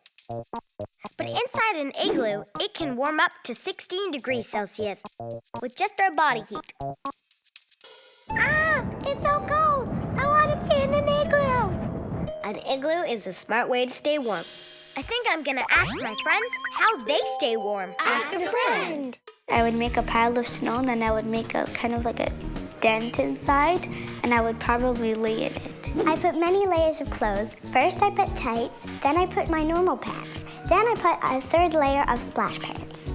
I would keep my body active so I keep warm. Bring a bowl of soup with me outside and eat it because soup is hot so it could warm you up. Put on a jacket, like 4 sweaters. I would go inside my house. Those are all great ideas, but I think you need some expert help. It's too late. No, it isn't. She works in the Arctic where it's cold and Arctic, and the seals like to Barctic. Please welcome Fantastarctic, Marianne Velardo. Hi, Zoe. Hi. I didn't know you were bringing a friend. Nice to... Where's his hand? So, do you really work in the North Pole?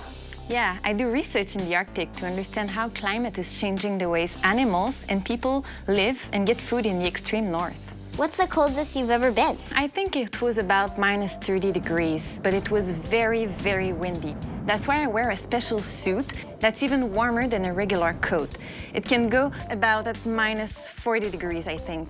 Yeah, it's really thick. It must be warm. Oh yeah, it's really warm. It has a lot of insulation, which means that it keeps the warmth of your body inside the coat and keeps the cold air outside. Yeah, I definitely want to wear one of these if I was in the coldest place. But here's a question from Chelsea. How do animals stay warm in winter? Yeah, what do animals do in the cold? They can't just buy a coat. I wonder if it comes in pink. I checked, and some animals obviously have built-in fur coats, and sheep have wool coats in the winter. In the summer, ranchers shave off the wool so the sheep don't get too hot. We use the wool to make sweaters and blankets to keep us warm. Woohoo! Win-win! Birds keep warm with their feathers and fuzzy stuff called down, which we sometimes use to make comforters and jackets. But I noticed something about animals who live in really cold places. Yeah, what's that? They have a lot of fat on them.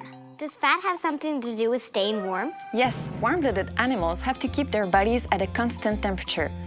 So many Arctic animals have what's called blubber, a kind of fat that insulates their core. It's sort of like what my cold weather suit does. I've worn a wool coat and a down coat, but I've never worn a blubber coat. That gives me an idea for... My Great Challenge! My challengers today are Ruby. Hi. And Jaden. Hi. Are you ready for a very icy challenge? Yeah. Yeah, I'm ready. Okay, imagine you're seals in the Arctic. And you're trying to catch fish in icy water. It's so cold, I can barely put my hand in it. Your challenge is to reach into the icy water and grab as many fish as you can in 60 seconds. But don't worry, you're seals, so you have a blubber coat. Marianne will show you how. So first, you have to dip your forearm into this tub of shortening.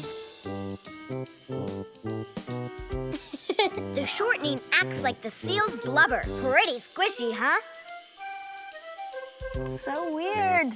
It feels so, like, slimy. And now, just like seals, you need some skin to hold that blubber together. So let me help you put that on. That glove's also full of blubber. There you go. This is so weird. Whoa. Okay. Now the skin. Is it slimy? Yeah. Okay, time to go diving in the icy water. Remember, the one who gets the most fish wins. On your mark, get set, fishing! There's one. Come on. Go! Find them! That's ice. One. There's another one. Only 12 seconds left, and it's tied up at 3-all. 4-3 for Ruby. One more. Jaden ties it up with 5 seconds left. Ruby gets one. Jaden reaching for a fish. Okay, time's up. Jaden, you have 1, 2, 3, and 4. Ruby, you have 1, 2, 3, 4, 5. Okay, so Ruby, you're the winner. Woo! Okay, so I want you both to put your other hand in and tell me the difference. Okay. Oh, that's way colder. Yeah, that's because on the right hand, you have the blubber like a seal. Yep. And on the left hand, you're a human. Right.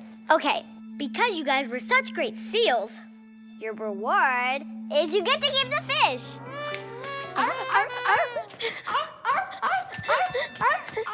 Ryan had a question about animals without blubber. How do fish live under the ice? It must be cold there. Yeah, good question. Fish don't have blubber. How can they not freeze under the ice? In the cold, fish can slow down their body's functions, so they use less energy. That's like a video I saw about frogs and how they freeze. Yes, frogs can do that because they are well adapted to their environment. So are Arctic animals. We've learned about marine mammals that have a thick layer of blubber so that they can live in the Arctic.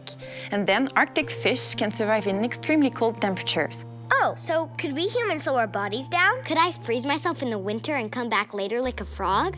No, humans aren't adapted to do that. You know how you shiver when you're cold? It's your body working hard to try to stay warm. In really cold places, your body tries to keep its core warm, and then your fingers and toes are extra vulnerable to frostbite. We could die in extreme cold. It's not looking good for Justin's question about how we can freeze ourselves and come back in the future. But I'll keep checking. Thanks for helping me find stuff out, Marianne. My pleasure. Marianne said we can't freeze ourselves in the snow and thaw again like frogs. But what if we had a super techno freezing machine? Let's find out. Hi, Don. Hi, Zoe. I'm here to see your high-tech freezing machine. Okay, but we're gonna have to get dressed up first. Okay. Let's go. I'm at the National Research Council's climate chamber, where they can make it as cold as Antarctica. Wow, it was so hot outside, but it's so cold in here. This is our climate chamber. It's basically like a giant refrigerator. What do you use it for? Oh, we use it for all kinds of things. We test trucks and trains and tents to keep people warm in the winter. Anything that's outside, we can test it inside. Cool. Very cool. Woo! It's winter again!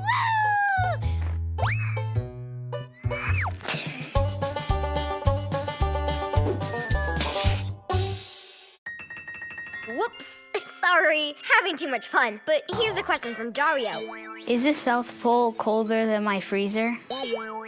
Oh, the South Pole is much colder than your freezer.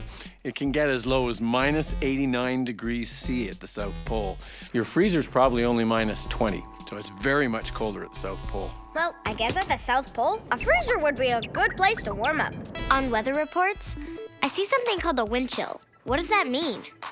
When the wind is blowing, it takes heat away from your body, so it makes it feel much colder than the real temperature. How big a difference is it? We could find out if you like. We have a big fan. I think you mean a ginormous fan. It was so cold in here before, but now it's even colder. It feels even colder. It does. I don't think I've ever felt colder cold than that. That felt like minus 65 degrees C. It was only really minus 30 degrees C, so that's 35 degrees colder with the wind. It was like we really were at the South Pole. I could really use a hot chocolate now. Hey, what would happen if you took hot chocolate and put it in the climate chamber? Would it turn into instant ice cream? Some of my friends did an experiment like that. They live in Nunavut, where it's seriously cold in the winter. 1, 2, 3, throw. Whoa! So cold that if you throw hot water, it freezes before it hits the ground. Pretty cool, huh? Think we can try something like that? Let's go try it. Ready, set. Wow! The water froze in midair. That's pretty cool, isn't it? That is pretty cool.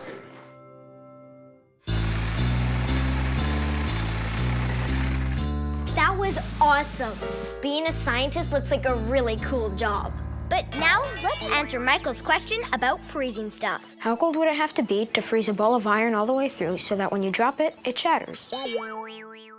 Okay, so gummy bears aren't exactly iron, but we're gonna see what happens when they get frozen solid.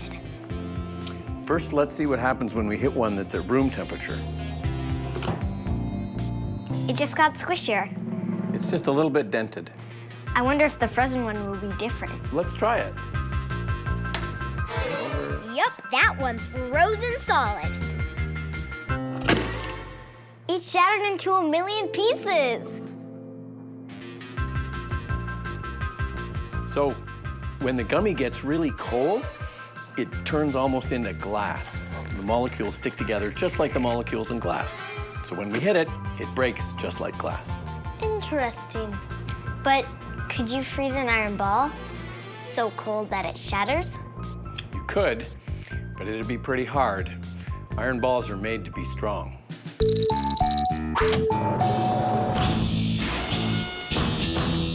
Uh-oh, do try this at home. Want to see for yourself how cold changes things? Take 2 identical rubber balls, or tennis balls. Put one in the freezer, one someplace warm. The next day, see how differently they bounce. Check this out. The frozen one hardly bounces at all. Let's see that again in slow motion. Exact same kind of tennis ball, but when it's frozen, it loses its bounce. But what would happen if people were frozen solid? Have you ever tested that? That would be a very bad idea. We don't have the technology for that just yet. The water in their cells would freeze. That would kill them. Yikes. Well, thanks for helping me find stuff out. You're welcome. And that takes us back to Justin's question that warmed up my show. Is it possible to freeze myself and come back to life? The big answer is... no. We can't freeze ourselves for the future just yet. We die from just being frozen. But maybe that's why people have invented ways to stay warm and survive in the cold. We invented clothing that keeps us warm in extreme cold. The Inuit invented igloo shelters and ways to get around in cold places. We learned to build big buildings that protect us from winter weather. We even have climate chambers to test how our cars and machines will work in the cold. We humans are pretty smart. Cold may be dangerous for us, but we've invented all sorts of ways to outsmart it. I shall defeat you!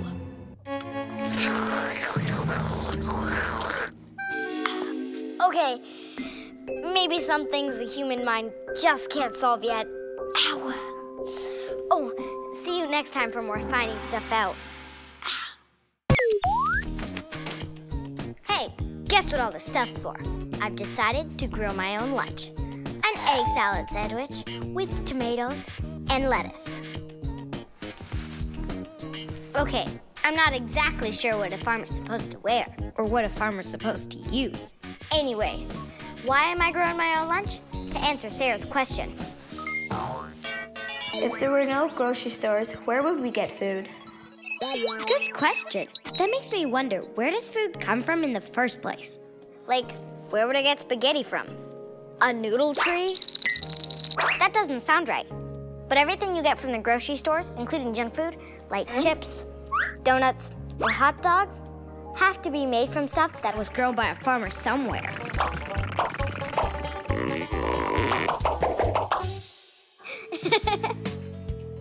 What would we do if we couldn't get food from grocery stores? Would we grow it ourselves? I'm gonna give it a try. And by the end of the show, I'll have the answer to Sarah's question. But first, Brenna has a question that takes us right back to the beginning of it all. Who invented food? Oh, berries look delicious, but me not know if they are poison. Oh, me have idea. What animals and see which berries they eat.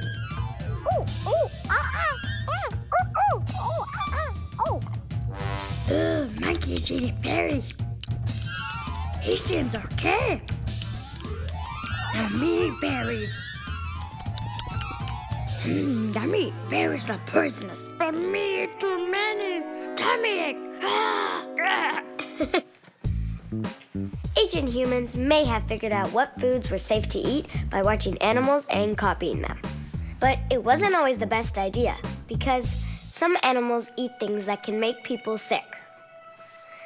Then about 8,500 years ago, someone had a crazy idea to collect seeds and plant them in the ground and see if they would grow. And they did. I found out it was the very beginning of farming, and it changed everything because people didn't have to wander around looking for food. They could start villages. As people discovered how to grow new foods, they started to trade with other villages. Soon, everyone had a lot of different kinds of foods to eat. Now, for my egg salad sandwich, I'll definitely need some eggs. I just have to find some chickens. But first, here's a great chicken question from Vanessa. Why do chickens lay different colored eggs? Because I've seen brown eggs and white eggs. That's a tough egg to crack, Vanessa. But I have some experts who can answer your question. Please welcome chicken farmers Kate Belwick and her son, Fletcher. Hey, Zoe, I heard you needed some egg layers for your sandwich. You brought chickens? Hi, chickens. You don't have to eat chicken around me. This is so exciting. Get it? Exciting. So, do you often lend chickens to people? We do. We actually rent chickens to people who want to have their own freshly laid eggs all summer. This is awesome. Can I name them? Yes, it's okay for you to name them. We let everyone name them. Oh boy. I'll name that one Molly, that one Princess Pumpernickel, that one Pipsqueak, and that one Clucky. So why do chickens lay different colored eggs? In the beginning, all eggs are white inside the chicken, and different breeds will lay down a different color or a pigment in the last few hours before they're laid. These three chickens here lay brown eggs, and the chicken over there, she will lay blue eggs. But if you get a cross between the brown egg layers and the blue egg layers, you can get a green egg from them. Green eggs? Is that where green eggs and ham come from? So are blue eggs blue inside? Actually, no, they're all the same inside the shell. So what do they eat? Well, they actually eat this grain food. It's just a mix of grains all crumbled up. So how you feed them is you just get a bit of food and you can sprinkle it on the ground and they'll eventually eat it. How long does it take for them to lay eggs? A couple weeks? No, not even close. They'll all lay one egg a day, starting right away. That means I'm gonna have 4 eggs today. I hope you like omelets. 4 eggs a day? That's 28 eggs a week. And then I'll have 112 eggs a month. And then I'll have 1,344 eggs a year. That means I'll have 672 egg salad sandwiches. Ah, so many sandwiches! Ah! You're gonna make my head explode. I'm gonna have to get cracking. I'm gonna have to get laying, bruh. Thanks for lending me your chickens, guys. I'll take excellent care of them. No problem, Zoe. We know you'll be an exceptional chicken handler.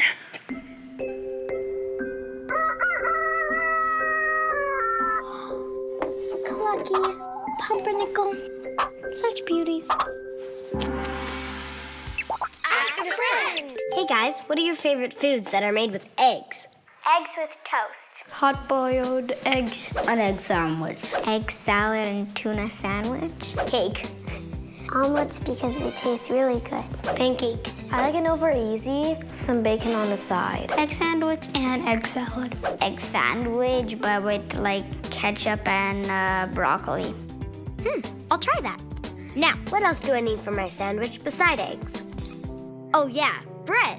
I actually got a question about bread. Where does bread come from? That gives me a great idea for... My Great Challenge! Today we're playing What's That Food Made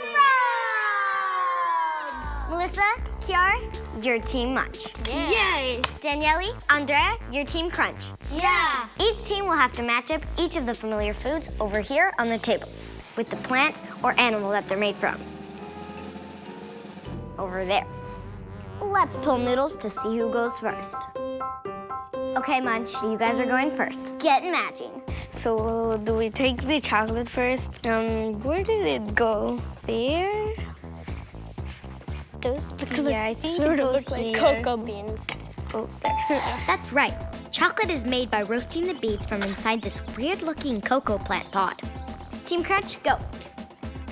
Team Crunch selected the popcorn, and they're matching it with the corn. And they're right. Heat up dried corn kernels, and they become popcorn. This should go. The cinnamon sticks. I think it goes there. They're matching the cinnamon sticks with the sugar cane. And that's not right. A lollipop. Team Crunch is matching the lollipop with the sugar cane. That's right. Lollipops are mostly made of sugar, which is made by boiling this tall grass called sugar cane. Bread, maybe? Yeah, it goes here. Peanut butter should go in. That's right. Peanut butter is made with peanuts, which grows underground on the roots of the peanut plant. Cheese. I'm sure it goes with the cow. Yeah. That was an easy one. Cheese. Real easy. I think the maple syrup is from a tree. That one or that one? Okay. Maybe it's wrong, maybe it's right. It's right. Maple syrup is made with the sap of the maple tree, which gets boiled down to become thick and sugary. Team Crunch is putting their chocolate in front of the cinnamon tree. Nope. A lollipop. Put it there. And Team Munch also gets the cinnamon tree wrong. Agdas, here's the answer to your question. Where does bread come from? Both teams put their bread in front of the wheat, and they're right. Wheat seeds are ground up to make flour, which is the main ingredient in bread. Salt, maybe. Ocean is salty. Okay, put it there. I think it's wrong. Actually, that's right. Most salt comes from ocean water. Sea salt. Peanut butter. Where does that go? It has peanuts. Yeah. The cinnamon sticks. Oh no. We should have switched. That's right, because cinnamon is made from the bark of the cinnamon tree. Let's put it here. French fries. With the potato. That's another easy one. French fries. Popcorn. With corn because it's like popcorn. It's the last thing. Maple syrup, it comes from a tree, so it makes sense. Okay, you guys are done. Team Munch, you have 8 matches out of 10. Yeah! And Team Crunch, you also have 8 matches out of 10. Yeah! So it's a tie. Thanks for playing What's That Food Made From? Now, let's not all let this go to waste. Come on. I want the car. I want the chocolate. Chocolate. I want the pop. Take a good look at that sandwich. Or at that bubble gum. Do you wonder what they're made of? Where did they come from? We can't have bread without ground up wheat. Gum used to be made with rubber from this tree. Such a chewy treat. See those fish sticks on your plate? They're made from haddock solar cod. That candy floss is made with yak hair, all balled up into a wad. What? It's made of sugar? Oh! Well, if you're ever feeding and wondering what you're eating, come sing this song with me.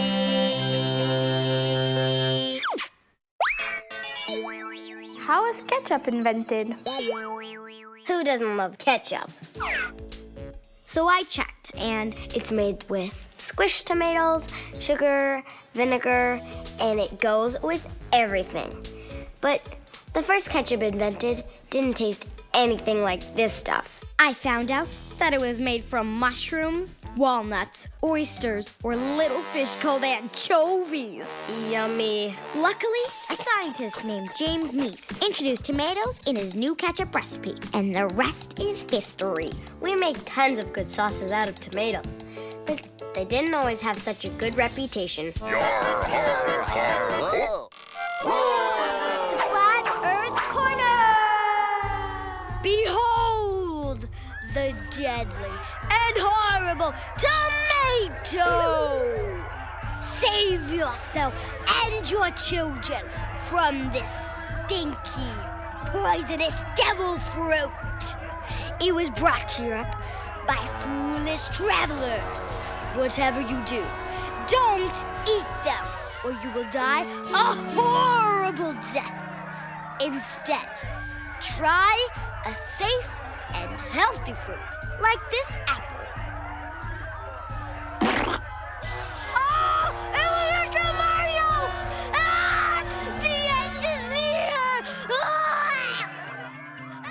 For over 200 years, people in Europe were afraid of tomatoes? That was thanks to a British barber, surgeon, and scientist named John Gerard. He described tomatoes as stinking and being poisonous, and everyone believed him. This myth began because people ate tomatoes on plates made of a metal called pewter and got really sick. But it wasn't the tomatoes' fault. There was a poisonous chemical in the pewter called lead that seeped into the tomatoes. It's too bad for so long Europeans were missing out. Imagine spaghetti and meatballs without the tomato sauce. It's just not the same.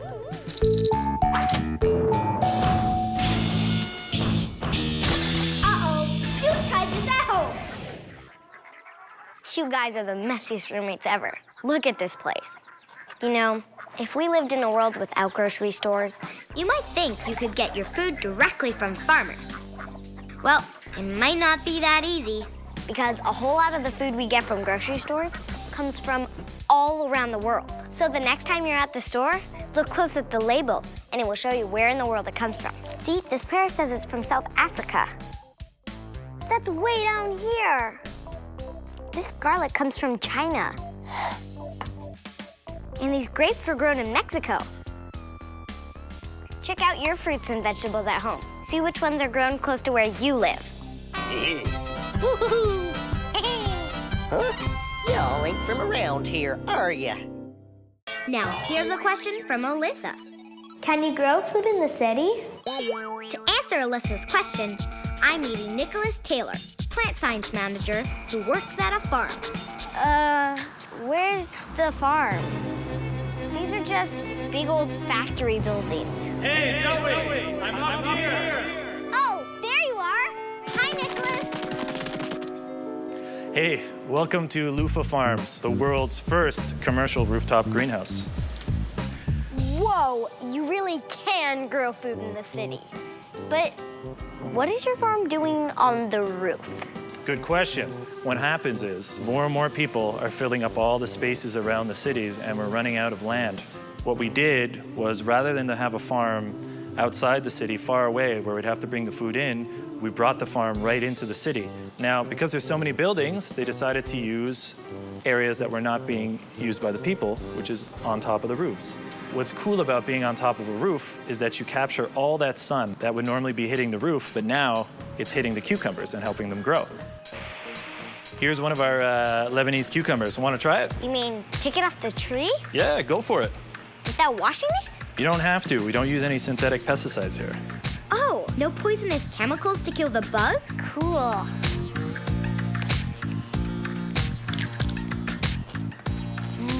That's really good. When you grow veggies really close to where the people are picking it up, you can pick it as fresh as possible. So it's super good and packed with nutrients. So when food has to travel a long time to get here, it loses its flavor. Absolutely. And Nicholas tells me that when food travels far to get to us, a lot of it spoils and is wasted. And also that transporting it means burning a lot of fuel. That causes pollution. Hey, can I help you plant something? Want to plant some lettuce? Sure. All right, let's do it.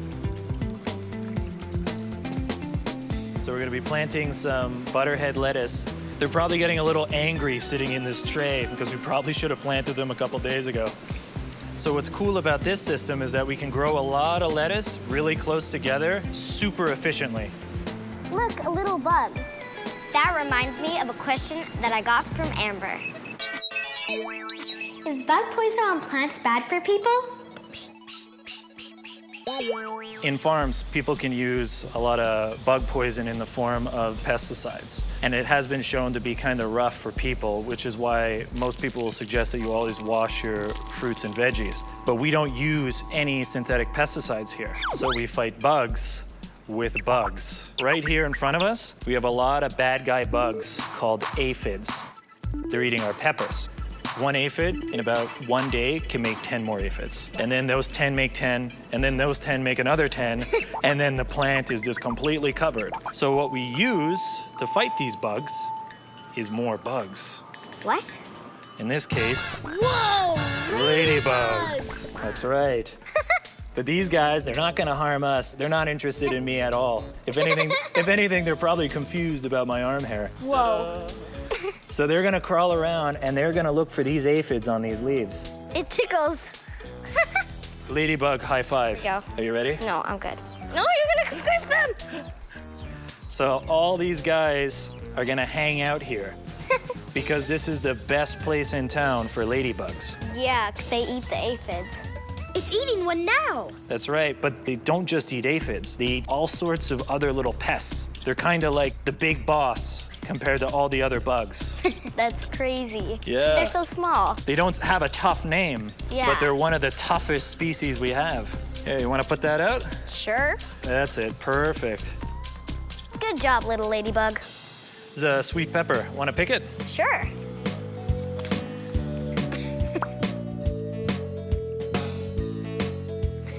There you go. Vegetables you can eat the same day they were picked. From a farm in the city, on a rooftop. Thanks, Nicholas. This is so exciting. I have fresh vegetables now, and with the eggs from the chicken, my lunch is really starting to come together. But you don't have to get someone else to grow your veggies. You can grow them yourself by planting seeds in your backyard garden or in window boxes. You can even grow new veggies from old leftovers. My friends tried it out. The experiment!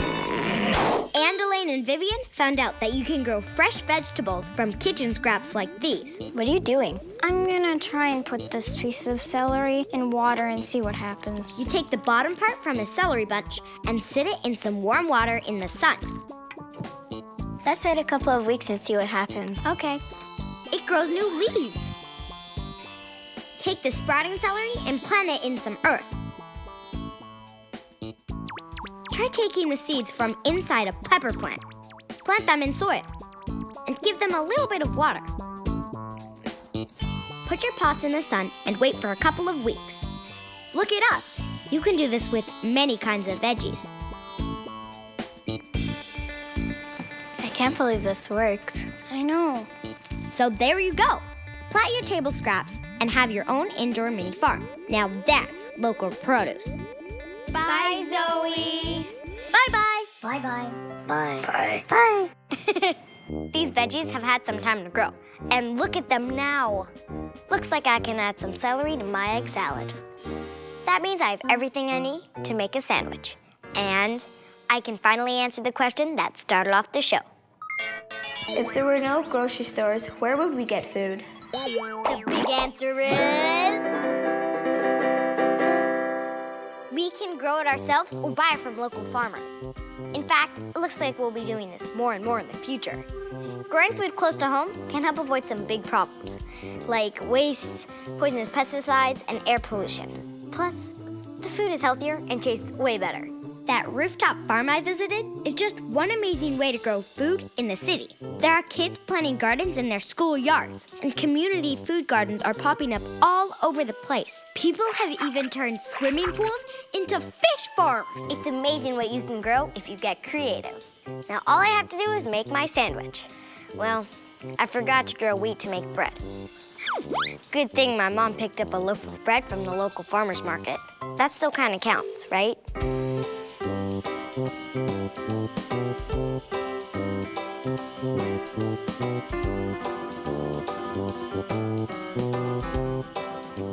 This is the best homegrown sandwich I've ever eaten. Princess Pumpernickel, Clucky, your eggs are delicious. Great job, guys. Thanks, Zoe.